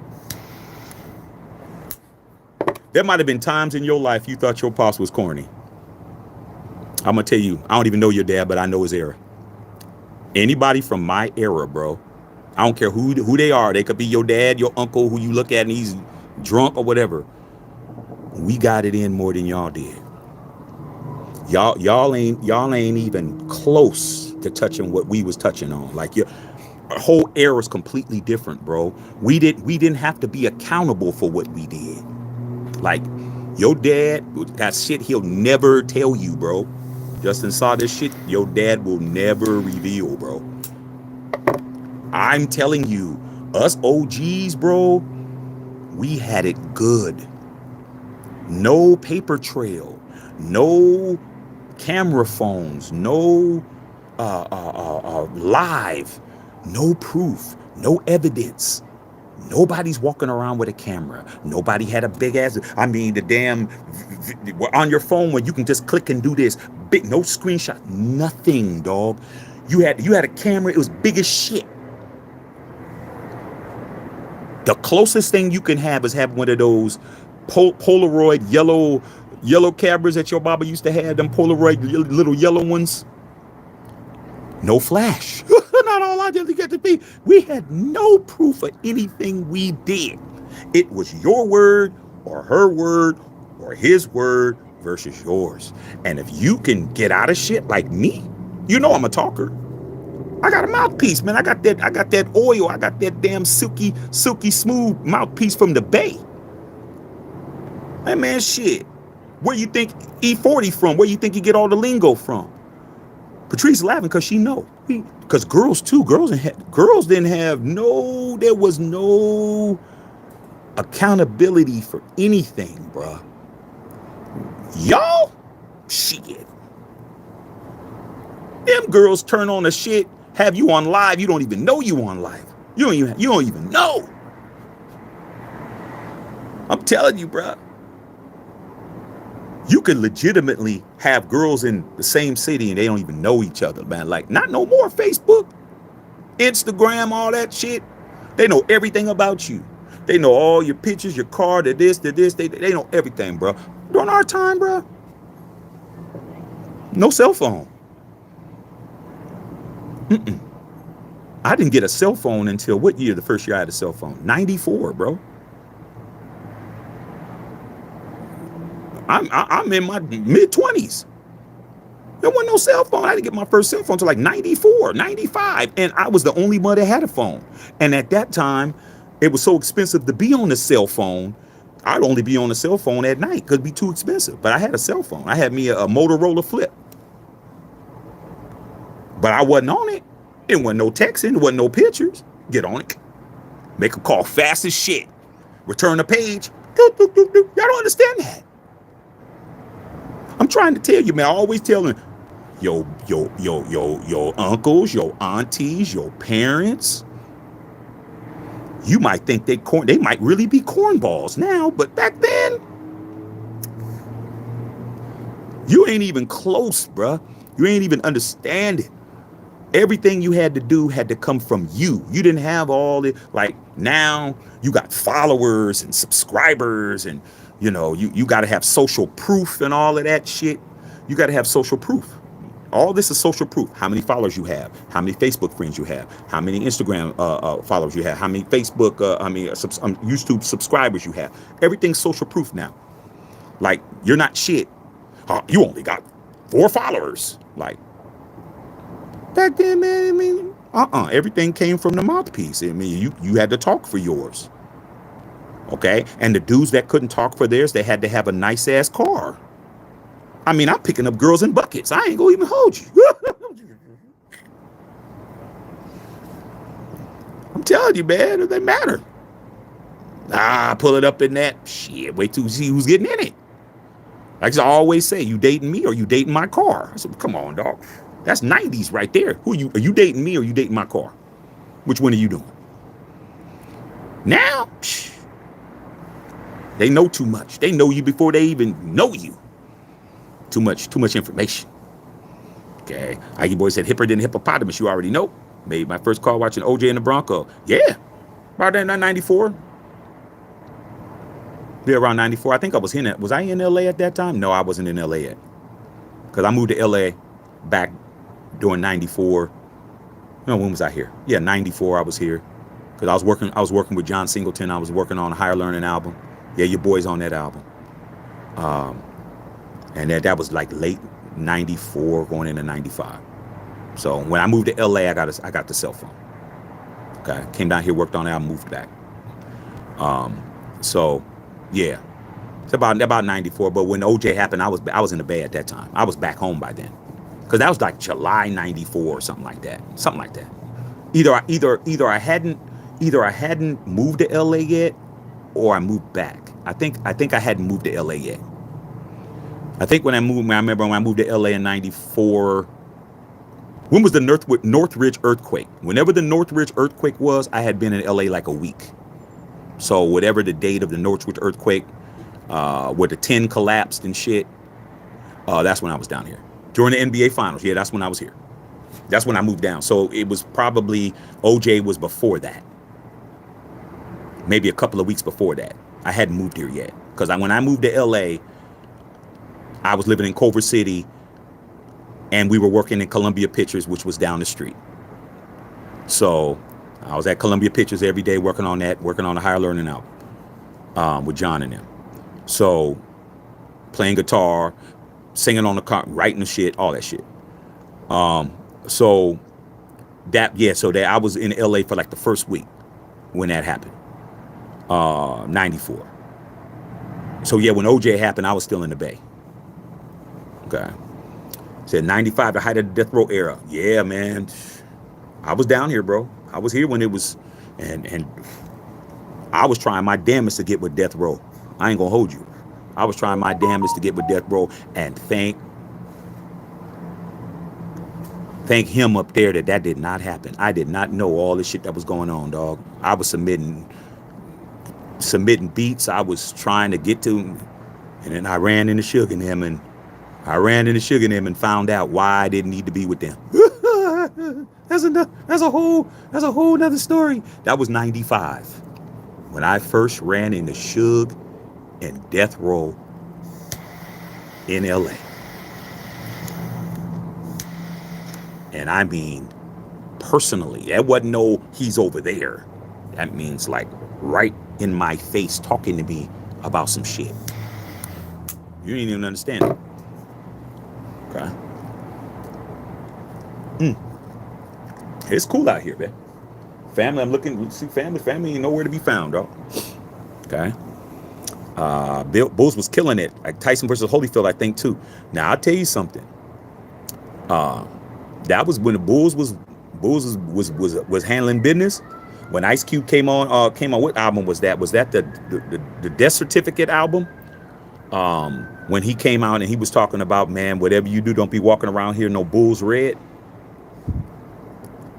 The only red you can have on is in your Jordans, bro. I mean, now it's not, it's not as active as it was back then, but it was really active down here, dog. Really active. I mean, none of the teams that I liked had red in it. I'm a Raider fan. You didn't have to worry about it. Yankees, you didn't have to worry about it at that time because nobody was wearing all the baseball caps like now. Now here in LA, every cap is a set. I don't care what cap you got. Only cap you can wear around here and not have no problems is a Dodger cap. You got any other cap, it means some shit. It may not mean nothing to you. You're walking around with a Houston Astros cap. That's Hoover's. Like, I've been out here long enough to know. I don't care what cap you got on. Oakland A's, somebody here, that's their shit. Like, it could be Latin Kings, it could be Blackstone, P-Stone, it could be Pyru, it could be, every hat in baseball means some shit. I don't care what hat you're talking about. You walking around with a damn Arizona Diamondbacks hat thinking, as somebody said. I'm telling you that shit now. Yeah. Charger cap. You can get away with it now, but you better look like a whole square. You look like a square. I don't look my age, and people look at me. They, it wasn't for these grays, they'd be thinking, But I'm telling you, I done had some people throw some shit up at me before, and I'm in a place where it's not even a problem, man. I'm in the incorporated areas, and they throwing up sets. I had people throw set up at me at the Grove. For those people who know where the Grove is Midtown LA, bro. One of the most prestigious outdoor malls in California, bro. I had a dude throw up some shit at me, man. I just looked at him. It don't bother me. I just look at him and just keep going about my business. Like, oh, okay. Because there's still a lot of OGs that bang. So they see you and they look like you fit the profile. I'm fly. I ain't looking like no old ass fool walking around. I had the cats threw a setup at me, and I'm just looking at him like, I'm a civilian, dog. I'm not even from LA. I'm telling you.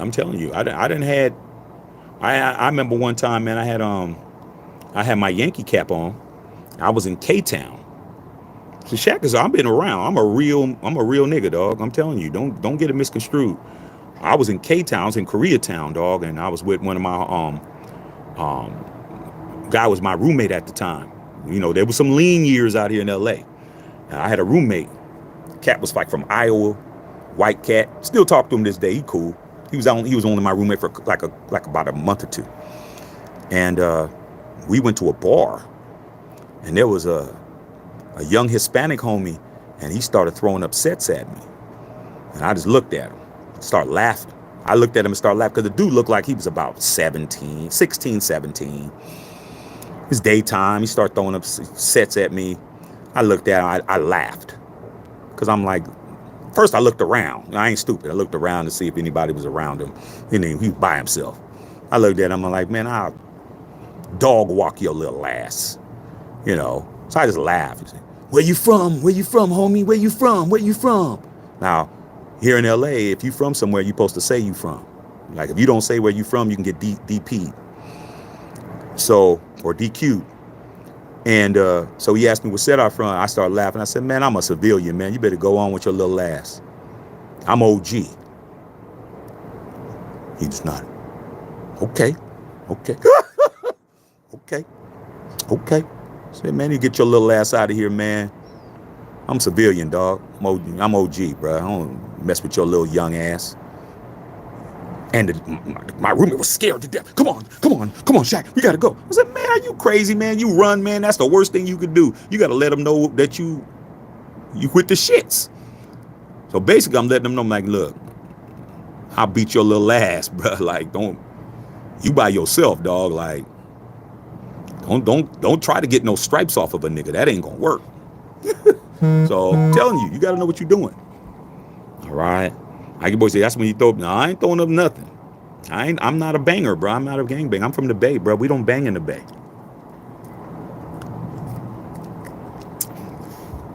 Okay. I'm chilling.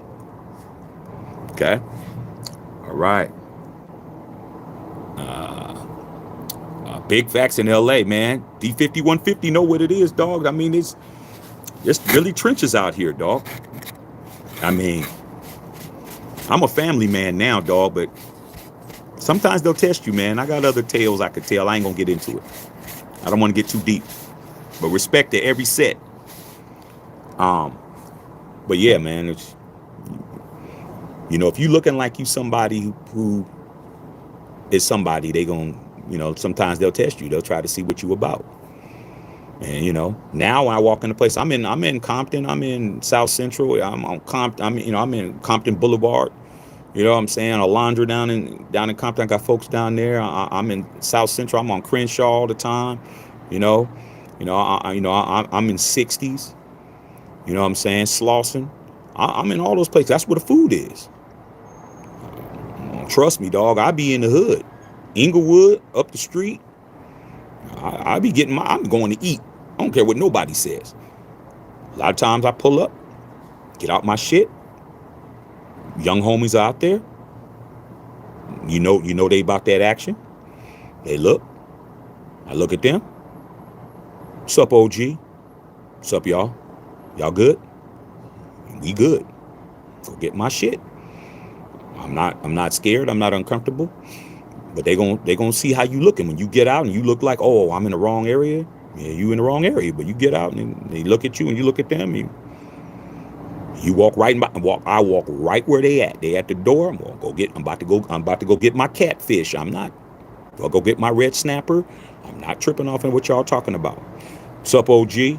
So I hear that every time I'm out. Sup, OG? Sup, y'all? Y'all good? Good. For sure. That's it. What's up? I'll say, what's up, y'all? I get out immediately. First thing I'm doing, either I'm speaking or they speaking. 9 times out of 10, they'll speak to me. They look at me, they be like, yo, check them out. Boom, chirp my shit, chirp. Look at them. Look right in their face, man. Look them right in their face.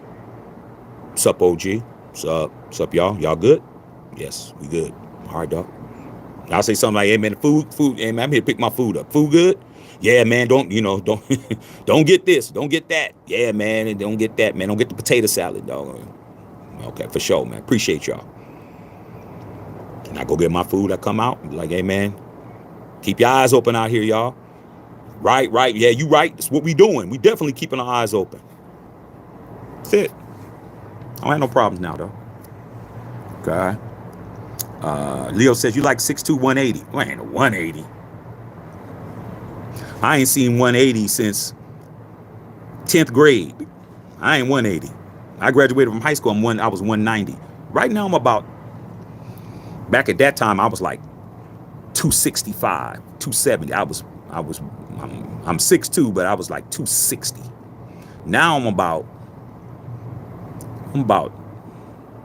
230 something. I done lost about 40 pounds. I'm about 240 something now. Okay. But I'm stocky, man. Like, I ain't looking for no trouble, man, but don't test me.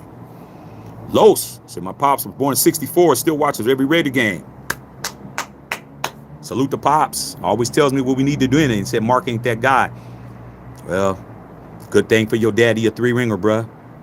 That's how he's able to deal with it. You know, Carlos, you need to definitely listen to your dad, dog, because your dad's going to tell you what you need to do. Just like I tell y'all what you need to do. You got to ride it out, bro. You got to ride it out. Your pops was a Raider fan before we won. My boy Bill Holloway's been a fan 57 years. He been a fan longer than me. Okay? I came into the game late. Bill was born a Raider fan. I wasn't born no Raider fan. I was 49. I had 49. I grew up in a 49er household. I didn't even know what the Raiders was until I was like, shit, I didn't even know what a Raider was. So like 3rd grade or some shit. 2nd or 3rd grade, maybe 4th grade. But your pop's gonna lead you the right way. That's what us old Jesus is supposed to do. Lead you youngins in the right direction. Okay. All right. Miss Patrice said this is true. I mean, everything I say rings true, man. That's why you believe it. There ain't no lying coming from me. Everything I said, you could tell. You could tell when somebody's capping. You could tell when somebody's capping. You could tell when somebody's telling the truth. You know, when I talk, it's authentic. You can't make up all the shit I say. You can't make it up. You can't, like, make that shit up that quick. I don't care how good of a storyteller you are. You can't make that shit up that quick. Okay? Am I going to watch the Super Bowl? Of course. Why miss the Super Bowl? Because my team ain't in it. Do you know how many Super Bowls I wouldn't have watched if the Raiders wasn't in it? I wouldn't have watched the last 40 Super Bowls. The last 40 Super Bowls I wouldn't have watched if it was counting on the Raiders being there. Last time I saw the Raiders in the Super Bowl was 1984. It is 2025. 41 years ago. I never miss a Super Bowl. Bill, this was the best idea ever, bro. I would have still been out here in the dark.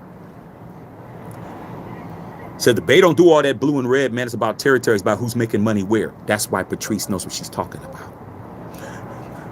Patrice, when I first moved here to LA, the 2nd time, I had a job. I had a corporate job working at a corporate company. A company that you guys, if I told you, you guys would know what it is. And I had this cat, man, that he was always talking about his family's active and he's been to the Bay and the Bay's weak because y'all ain't active. Y'all don't bang up there. Y'all don't gang bang. Y'all ain't really. I went up there and y'all wasn't. I was like, Patrice, you gonna laugh when I say this. Bill, you gonna laugh when I say this. Doc, you gonna laugh when I say this. Justin Saw, you gonna laugh when I said this. This dude swore that he was from a whole gangster family, always talking about how weak the Bay was, because he said he went up there and he had everybody shook. So this is what I said to him. Because once he found I was from the Bay, that's when he wanted to try to tell me that the Bay's weak, and he went up there and he had people scared and all of that. I said, where did you go? So when I asked him where did he go, you'll never guess where he said he was up terrorizing everybody. He didn't say Oakland. He didn't say Richmond. He didn't say East Palo Alto. He didn't say Hunters Point. He didn't say Vallejo. He didn't say Marin City.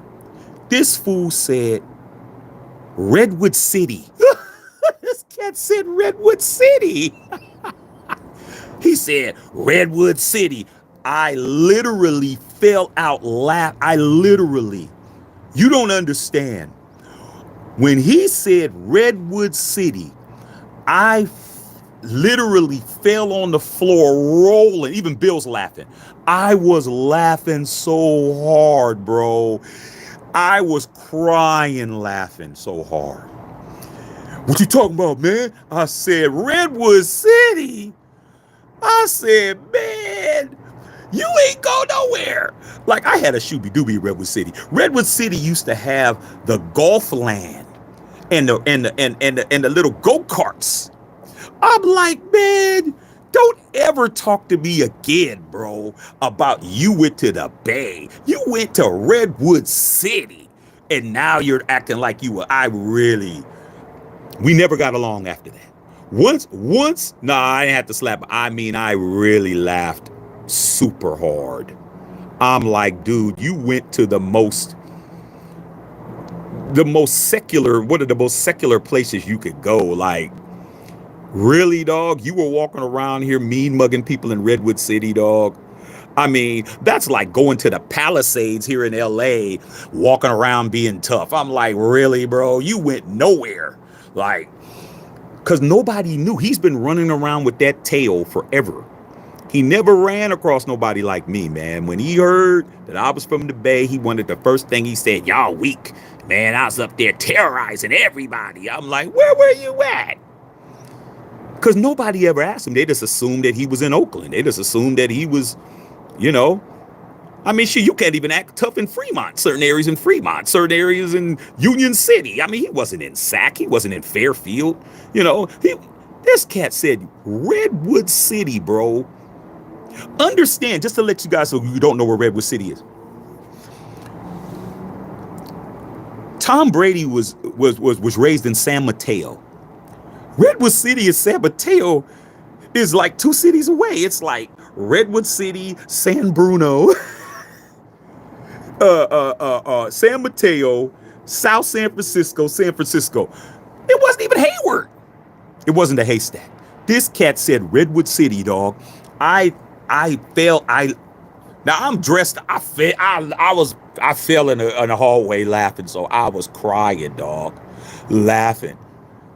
I was like, man, don't ever talk about you tough, dog. It wasn't even Menlo. It was. He said Redwood City. I mean, Menlo was right there. Menlo, Redwood. I mean, Menlo was. My exes lived in Menlo. Okay, with the PLR gang. Okay, pimping for legitimate reasons, bro. A real gang, like a real set. I was crying, laughing, dog. I couldn't believe, man. Ever since then, after that, man, we never got along after that, dog. I almost fought him at the work one time. Like he didn't like me after that, man, because I embarrassed him so bad. I was like, let's go look on the map.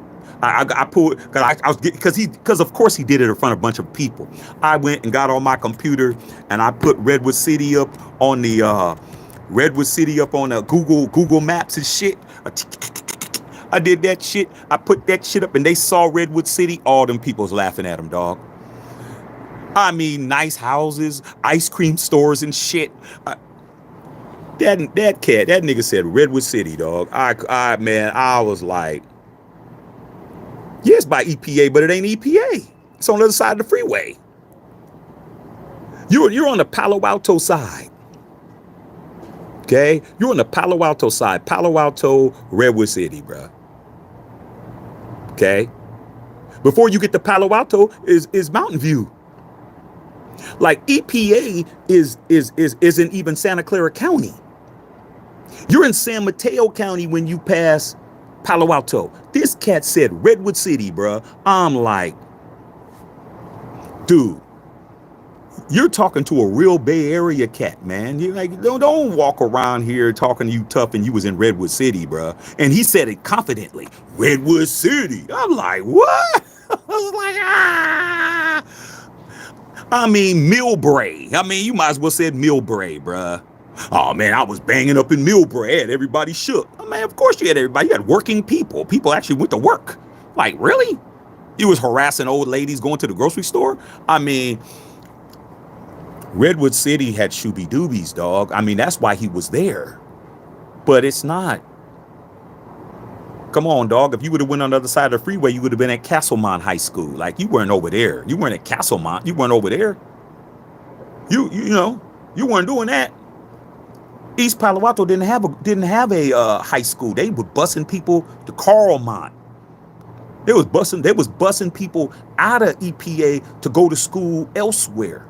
You weren't even going to school, and East Palo Alto didn't have a school. They didn't even have a high school.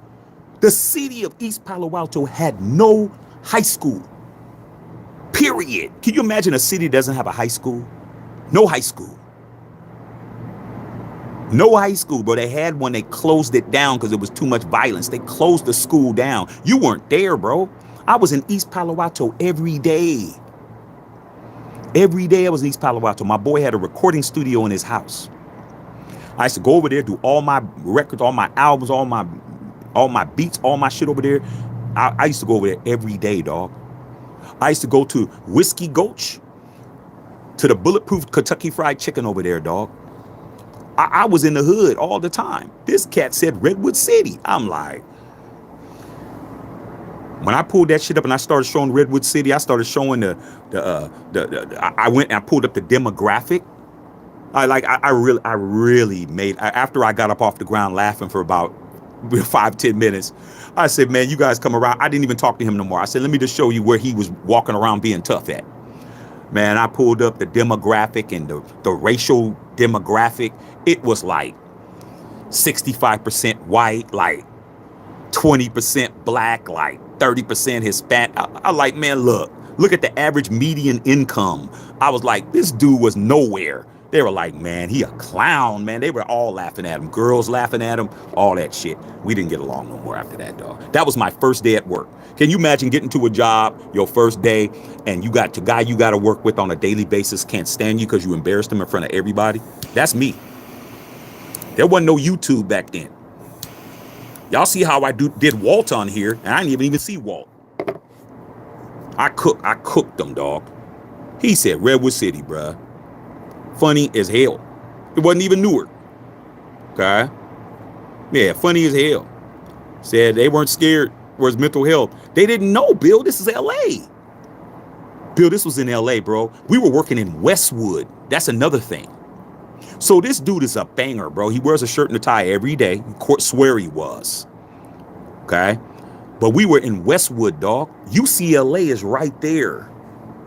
I worked in Westwood, bro. Off of we were right on Wilshire Boulevard, bro. Wilshire in Westwood. Come on, bro.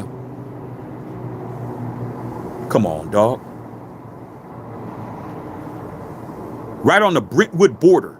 You know the restaurant where Nicole Brown Simpson and Ron Goldman the last night that they were alive and they were at that restaurant. The restaurant that they were at, where that happened when they went home, and you know what happened at that point. That was walking distance from where we worked at. Bundy Avenue, where she lived on, was legitimately a mile and a half away. So we work in that area, Brentwood, on the border of Santa Monica, like, so you border LA, border right here, Westwood border right here, Brentwood border right here, Santa Monica. So we're like in the middle, like you cross the street, you're in Santa Monica. You cross the street this way, Brentwood. You cross the street this way, Westwood. You cross the street this way, LA. Legitimately, this dude he had everybody scared. Oh man, this guy, man, watch out for him, dog. He's always talking about this and that and B-dog this and blah, blah, blah, man. And I'm like, man, I ain't worried about this dude, man. I mean, we at work. But when he said Redwood City, he said we were whack and we weren't active and we were busters and he was taking everybody's girl and taking people's lunch money and all this crazy shit. Man, shit. Once I found out that cat said Redwood City and I fell out on the floor laughing for about 10 minutes straight. And everybody's, what's so funny, Shaq? What's so funny? I said, man, wait till I pull up where Redwood City is, man. This dude had everybody scared for nothing. This dude had everybody shook for nothing, bro.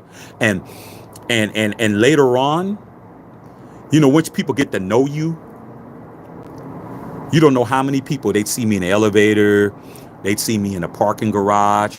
So you pull up, we had the valets get your car, like you pull up and the valet would take your car down, and then you come out and the valet would bring your car up. We worked at that kind of place. You know how many people was telling you, yo, Shaq, I never forget that day, man. You don't even understand how much we were so happy that you did that to him. I didn't even try to do it to him. I was just like, dog, if you're going to talk shit, say something that's real. Don't say no Redwood City, dog, to somebody that's from the Bay Area, bruh. Like, come on, bruh. You could have been from Morgan Hill. I mean, you might as well have went to Morgan Hill and went down there and did something. Hey, come on, Milpitas. Milpitas is tougher than damn, shit, I got a lot of cats that went to Milpitas High. Milpitas was, you get caught up, man. We had this SOS, Son of Samoa out there. There's a SOS gang. Samoan gangs in Milpitas, bruh. Okay, come on, man.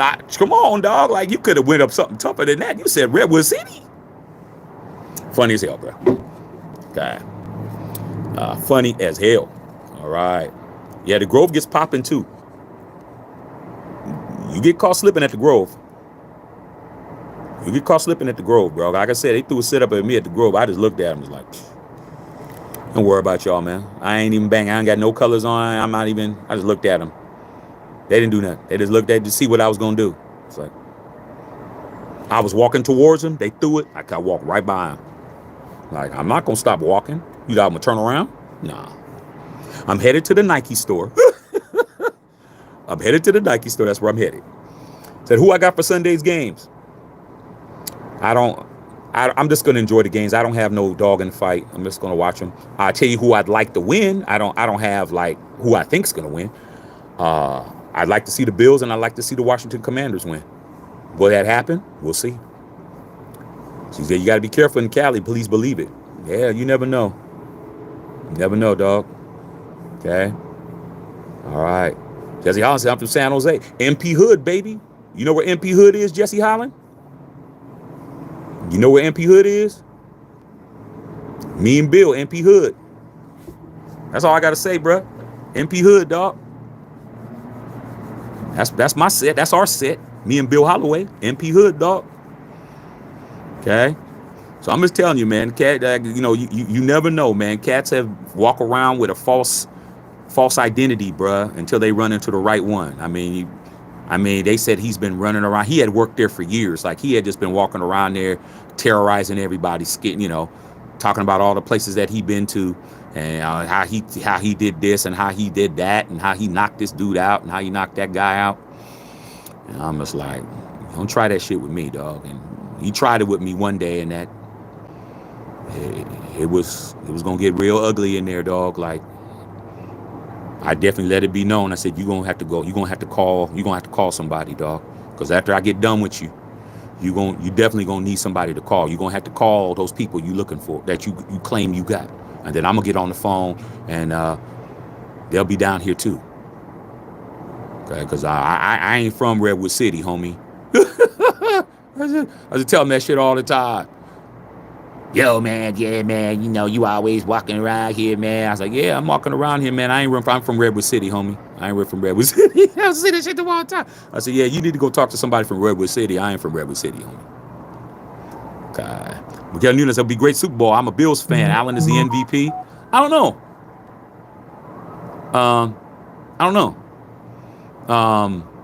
I think Lamar Jackson is the MVP.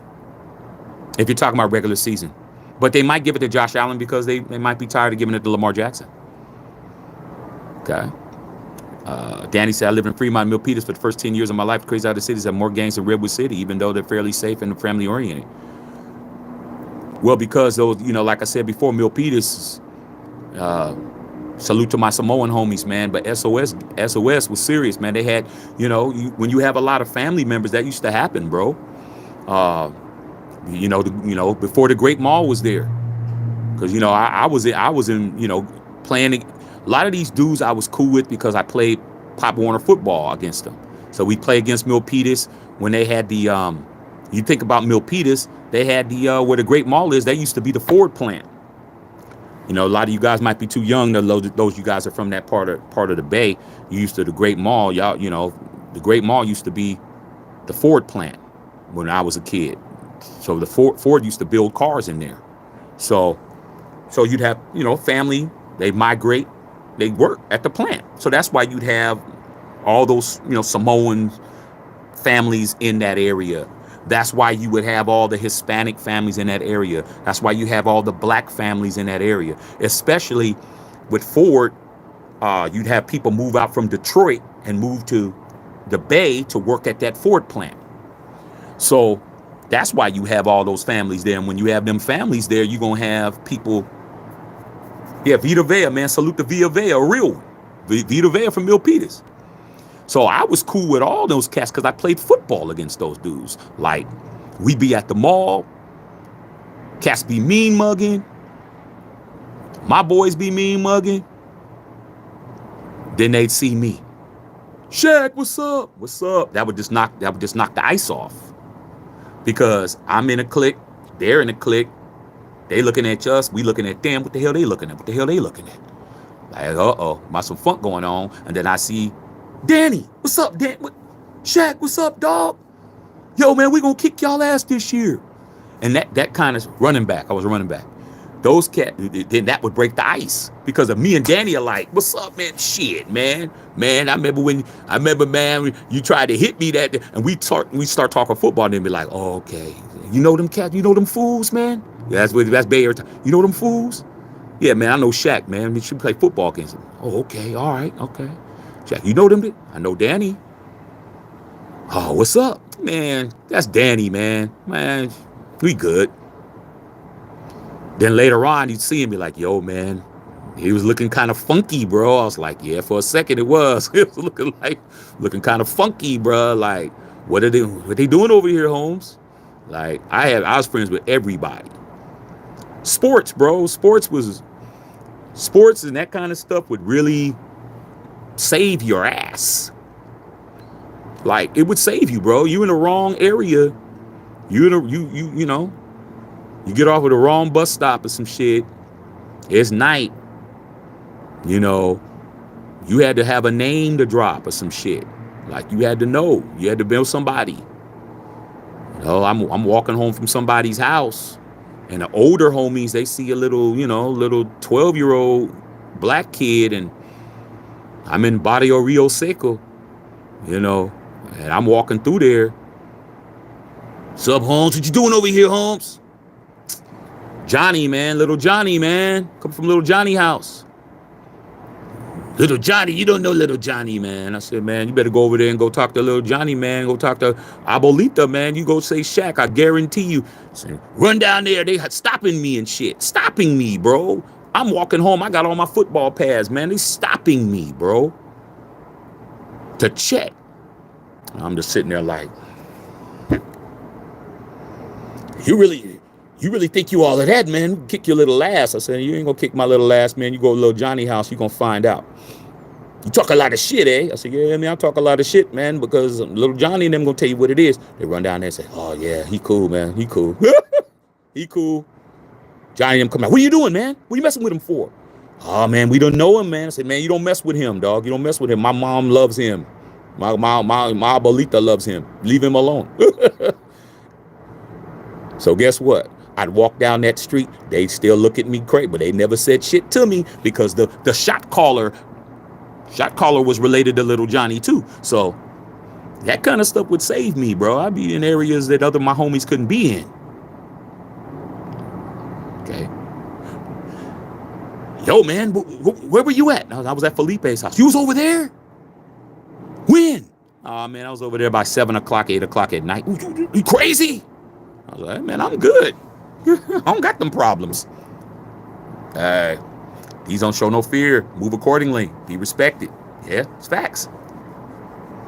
But sports, bro, sports is how I moved around. That's how I moved around, bro, because it didn't matter, man. They respect you. If you could play, they would respect you. That's any hood. It's any set, any hood. If you got a skill, you know, the older homies would protect you, bro. Or the older homies would tell you, get out of here. This is getting ready to happen. You don't know how many times I was told, get out of here. I live right across the street from the 7-Eleven. You know, Bill, right on Mount Pleasant Road, okay, and Martin Avenue. You know how many times I was go over there, man, and say, hey, man, get out of here. Get out of here. You ain't something getting ready to happen, man. Get your ass out of here, dog, now. Man, I just want to get a candy bar. You better get out of here now. I'll come back later. Get up out of here. That's why it's one of the Milky Way and shit. They're like, nah, nigga, get up, nah. Something's getting ready to happen. Get your ass up out of here.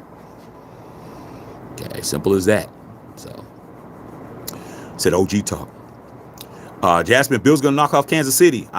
You bet anything on it? I said, well, you're gonna be a rich man, bro. You're gonna be a rich man. The money's on the Bills right now because it's only two points if you're playing the spread. Just saw Walnut Creek, Pleasanton. That's all good. Uber Eats, DoorDash. Like, man, Walnut Creek was a little getaway spot. It was a good little getaway spot. Pleasanton had too many cops. You talk about Pleasanton, Dublin, and all over there. What they had? What's that mall over there? They still got that mall over there. Yeah, Bill, I worked at 7-Eleven too. I worked in the parking lot. Okay. What was that mall that's over there in Dublin, dog? Stone Ridge. Yeah, Stone Ridge. I was gonna say Stonegate, but Stonegate's in San Francisco. Yeah, Stone Ridge. Yeah. Stone Ridge was a little too too white over there. Like, couldn't really walk through that mall. Yeah, I mean, you walk through that mall, man, you have like the whole security force walking behind you over there, dog. Like, went in there a couple times, bro. Okay, so it's good talking this Bay Area talk, man. I never really get to talk Bay down here. Central Coast Cali Raider, Tech 9 from Kansas City made a lot of Bay. Yes, Tech 9, well respected in the Bay, bro. He was good friends with Mac Dre, and he always gave us love. He said he learned a lot of his game and how to do the music business and how to be an independent artist from Bay artists. He learned a lot from Thiz Nation.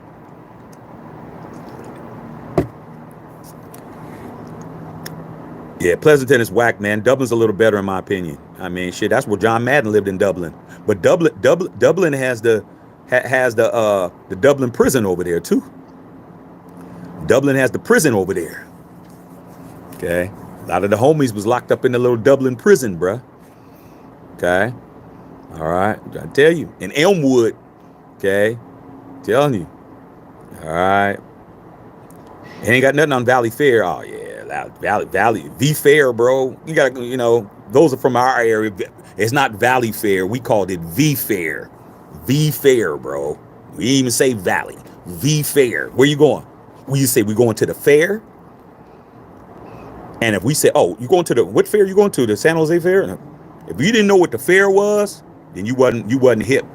You say V Fair or the fair. I'm about to go over to the fair. Oh yeah, what time you going over there? We're going over to the V Fair, bro. That was before they built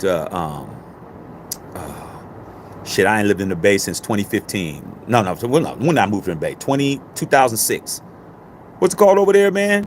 Santana Row. That was before Santana Row. That's when it used to be Town and Country. Bill, remember when it used to be Town and Country Village over there? Okay, we OGs. All right. But yeah, V Fair, that was the shooby dooby spot, especially during Christmas. Justin saw Valley Fair during Christmas, cracking, dog. I don't even recognize it now. The last time I was in there on Valley Fair, how long was the last time I was in there? Like 4 years ago. They got all that Fendi and Gucci and all that shit in there now. I'm like, the hell? Shit. Right. Yeah. E40, you already know. Danville, of course. Danville, Pleasanton, Dublin. It's all the same way. Okay. I had a friend that lived in Danville, man. Danville up by ain't that by the Air Force Base up there? What's the name of the Air Force Base up there, dog?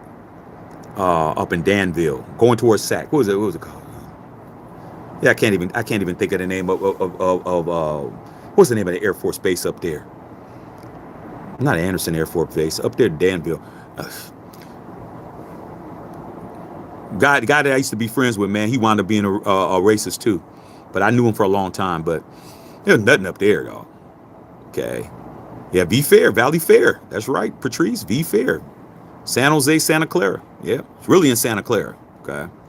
Century Theaters, yeah, Bill. Century 21, Century 22, Century 23. Last time I was up there, they only had one theater left. They had tore the other ones down. They had Century 21 still up. They had tore 23 and 22 down. 22 is where I saw Star Wars at. I saw the original Star Wars at Century 22 with Bob's Big Travis Air Force Base. I couldn't remember the name of it. Okay. Travis Air Force Base. Travis Air Force Base was kind of cracking. Travis. Okay. Travis Air Force Base kind of cracking, bro. It was some shit up there. They used to love this Bay talk. Hey, man, I live in LA. Hey, man. Hey, man. We live in LA, but we from the Bay, though. Okay. Winchester Mystery House? Well, that's not going nowhere. I mean, why you think the street's called Winchester? I mean, it wasn't for the Mystery House with nothing cracking. I've only been in there one time, Bill. I went in there when out in elementary school. Scared the shit out of me. I never went back. Vacaville. Yeah, Vacaville. Horrible. Vacaville sucks. I hated it up there, though. El Torito, San Leandro? Of course. All the El Toritos used to be cracking. Don't you know Happy Hour at El Torito? Yeah, I ate it the last time. One of the last times we all went out to eat. As a family, we went out to El Torito. We went to on Calaveras in Milpitas. We went to Red Lobster. Red Lobster, dog. That's where Cowskate used to be at. Cowskate used to be over there. Cowskate used to be right there on Calaveras, bruh. Yeah, man, I'm from the soil, bro. You don't get to say all the shit I say and I ain't from the soil, bro. I couldn't believe these guys are trying to tell me I ain't from the Bay. I'm like, and the dude that said it wasn't even from the Bay, dog. His auntie lived up there or some shit. I'm like, man, you better get your whole ass out of here telling me I ain't from. He said, TJ lives out in that area? Yeah. Yeah, I know. Now you talking about Stockton. I mean, the dude didn't even say Stockton. He didn't say Stockton. He didn't say the stock. He didn't say the haystack. He didn't say nothing. He didn't even say Galt. Okay. Ike boy said, what's the name of that water park in Concord? I don't know if it's open today or Nestle had not Nesquik, man. They're giving up unlimited Nesquiks. Shit, the only thing I knew was Raging Waters. That was in San Jose. I don't know about the one that's up there. You talking about the Manteca water slides out in Manteca? What are you doing in my neck of the woods, Ike boy? Up there with a Charger hat on, man. Do you know that you in the wrong area? What are you doing in Concord? What do you know about Concord? Concord Pavilion. What do you know about Concord, bruh? Like, yeah, man. Come on, dog. Concord, Pittsburgh, Antioch, Oakley. Come on, dog. I'm a Northern California guy, but I've been living in LA 18 years. I mean, almost, matter of fact, it's my 19th year living here. Yeah, dog. Okay, yeah, El Torito is cracking, bro. There was there was a couple of places we go to. El Torito was cracking at night, and the Black Angus's. They'd always have a DJ and have music in the Black Angus. We go to Black Angus and turn up at Black Angus. Every Black Angus had a dance floor, bro. Black Angus, bro. You guys don't even understand, dog. Y'all don't understand, dog. Dang. Had fam in Hayward. Used to ride a bike down 8th Street. Yeah, man, my boy lives off of 8th Street. 8th Street, over there by Southland Mall, bro. I knew a couple of girls that lived on D Street. You had to go to 8th Street to get to D Street. Come on, dog, Ike boy.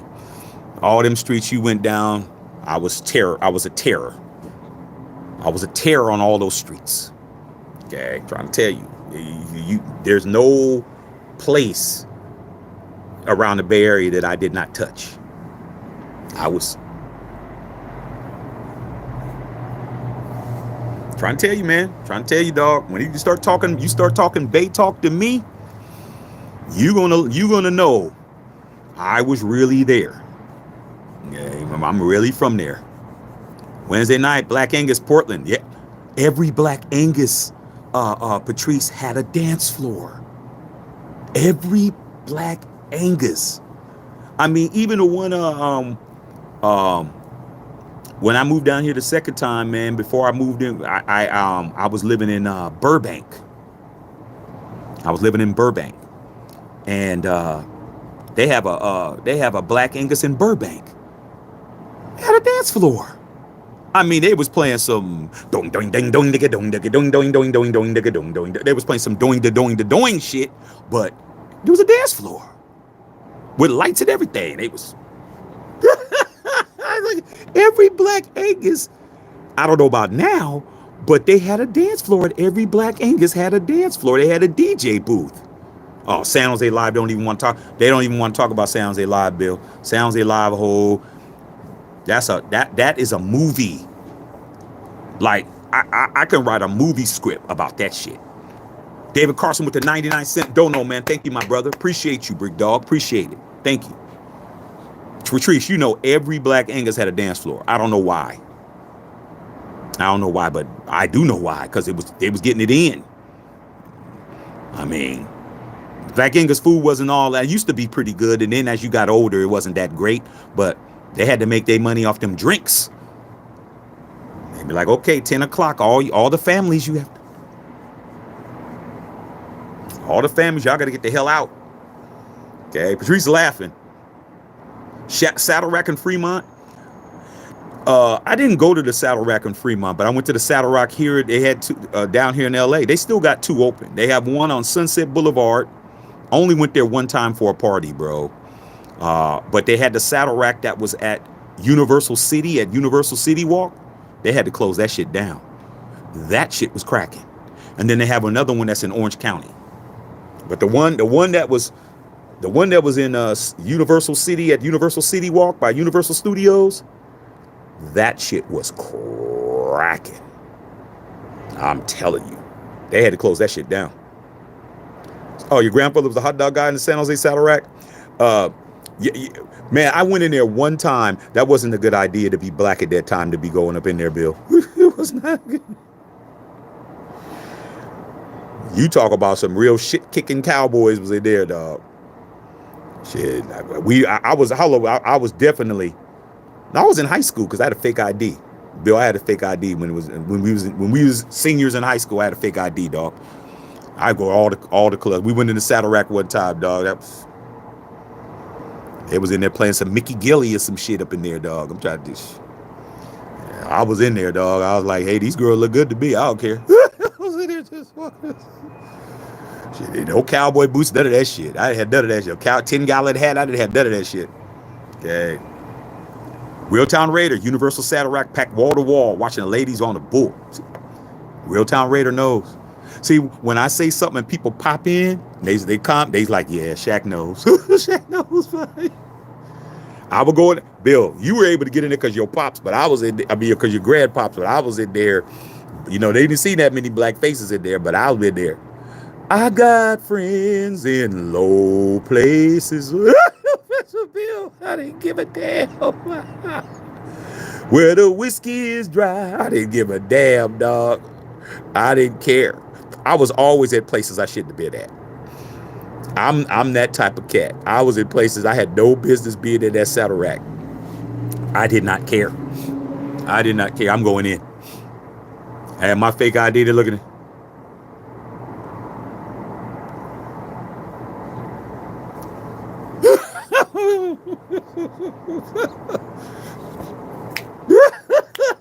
You tell me later, Bill. Don't put it on here, Bill. Don't tell me don't do it. Tell me later. I've been there, dog. I got friends in low places. I didn't give a damn. I didn't care. Okay, you go in there. I don't care what you was singing in there. Okay. I'm Johnny Cash, all that shit. Hi, I'm Johnny Cash. I'm in there. I didn't care, dog. I was everywhere. I didn't give a shit.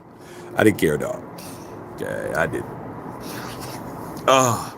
That's how I learned how to be an individual, man, because you would miss out, man, because boys don't want to do shit. Boys don't want to go nowhere. They don't want to do nothing. I'm like, man, I'm about to go, man. I'm about to go. I don't care, man. Where the pretty girls at, I was there. I didn't give a shit. I go by myself. I did not care. Just saw the Brass Rail Mountain View.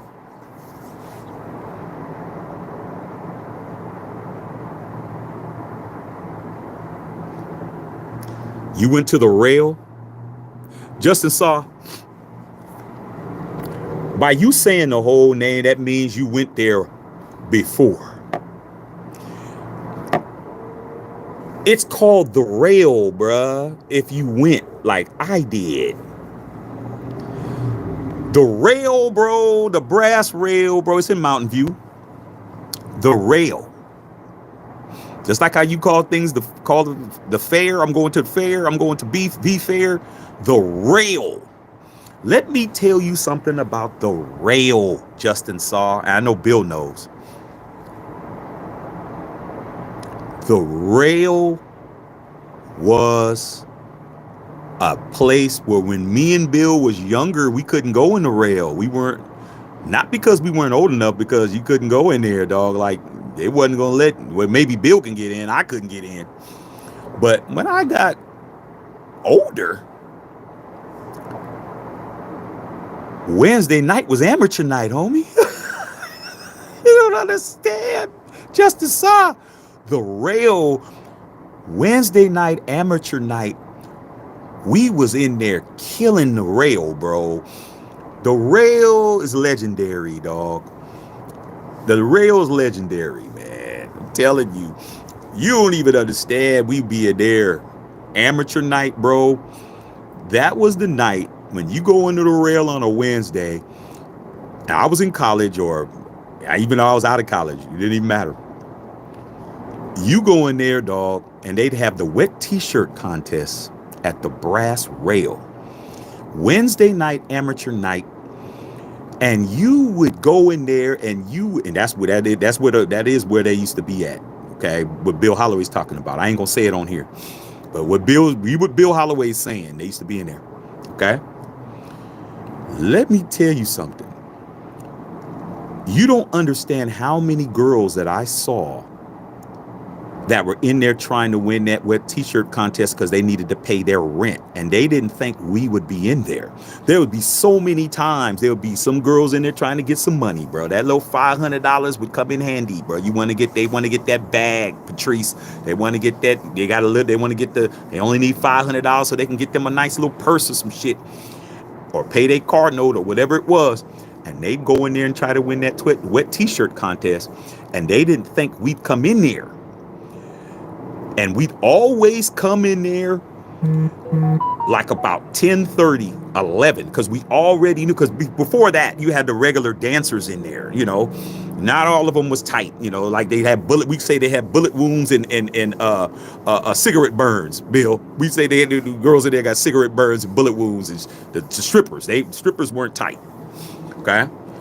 But that amateur night, we knew that the amateur night would start about 10:30, 11 o'clock. So them girls would be in the back. Now, and then I'm going to say the story, then I'm going to go inside. In California, you're not allowed to have alcohol and topless at the same time. You wouldn't, California, I don't know about it how it is now, but you can't, probably still the same law where you're not, if it's fully nude, you can't have alcohol. Because there's some places in the valley where, you know, we're not fully nude, but because I don't think there's any fully nude spots. But to be topless, you can't have alcohol. So they would have to have it split up where you can have alcohol, but then you wouldn't have the topless. You had to be bikini. And then if it was no alcohol, they could be topless. So the way that the brass rail got away with it, just to let you know, Justin Saw, that you're talking to a real one, the brass rail used cameras, and they'd have the television screens, and the girls would be in the back, and then you could see everything because they weren't on the floor. So and then they'd walk out. Okay. They would walk out. All right. They'd walk out first, not wet, but they'd walk out first. T-shirt, walk out, and then do a little pirouette, then they go in the back.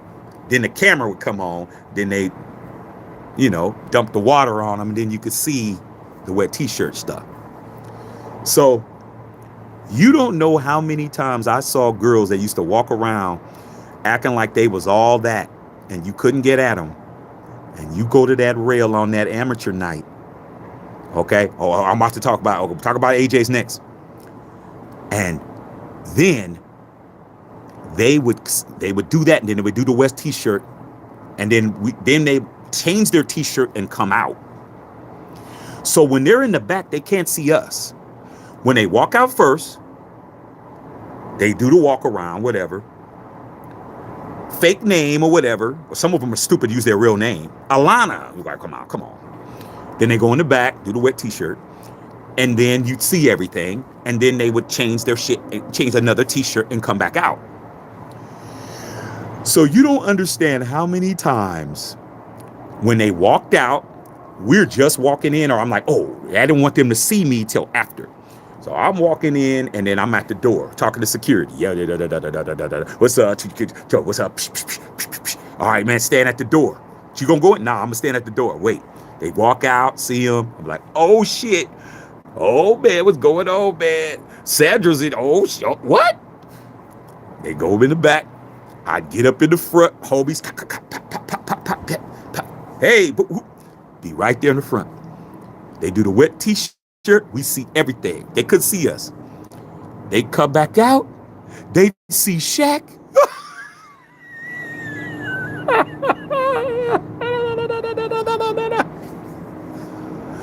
Oh my God. Gotcha. Gotcha. What you doing in here? I don't do this all the time. I just thought it would be fun.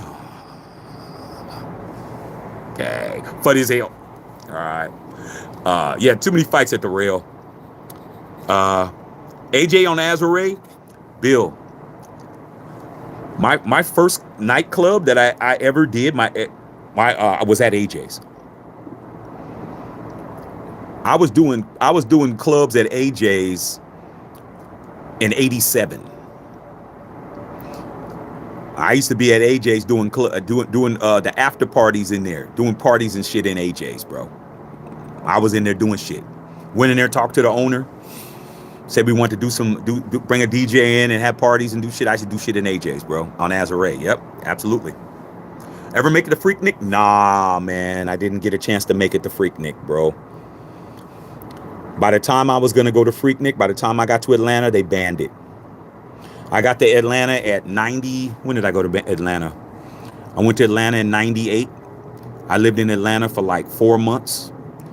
I was down there producing an album. One of artists I was working with, he was trying to get signed to LaFace Records. And I was down there, I produced his album, and I went down to Atlanta, lived in Atlanta for 4 months. And they ended it the year before. The year before was the last year.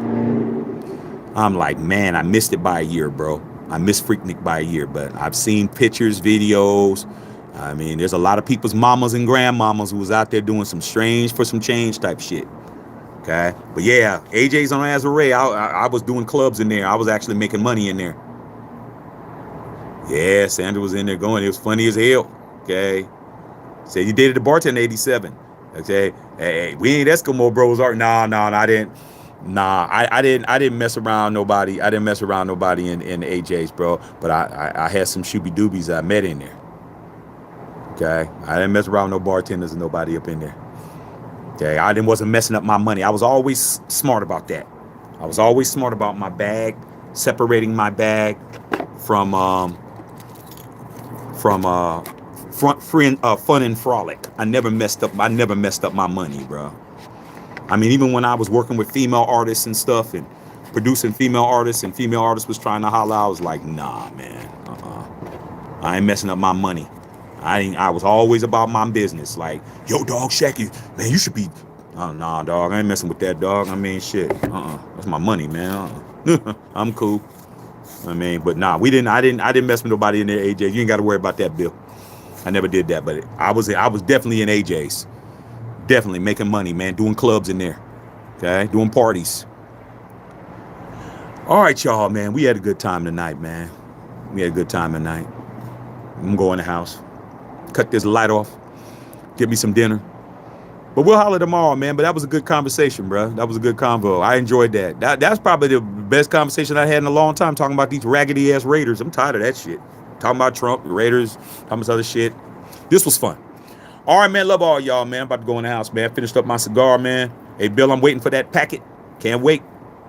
And I'll holler at y'all tomorrow, man. Good talking with you guys. Matt Check and Filter.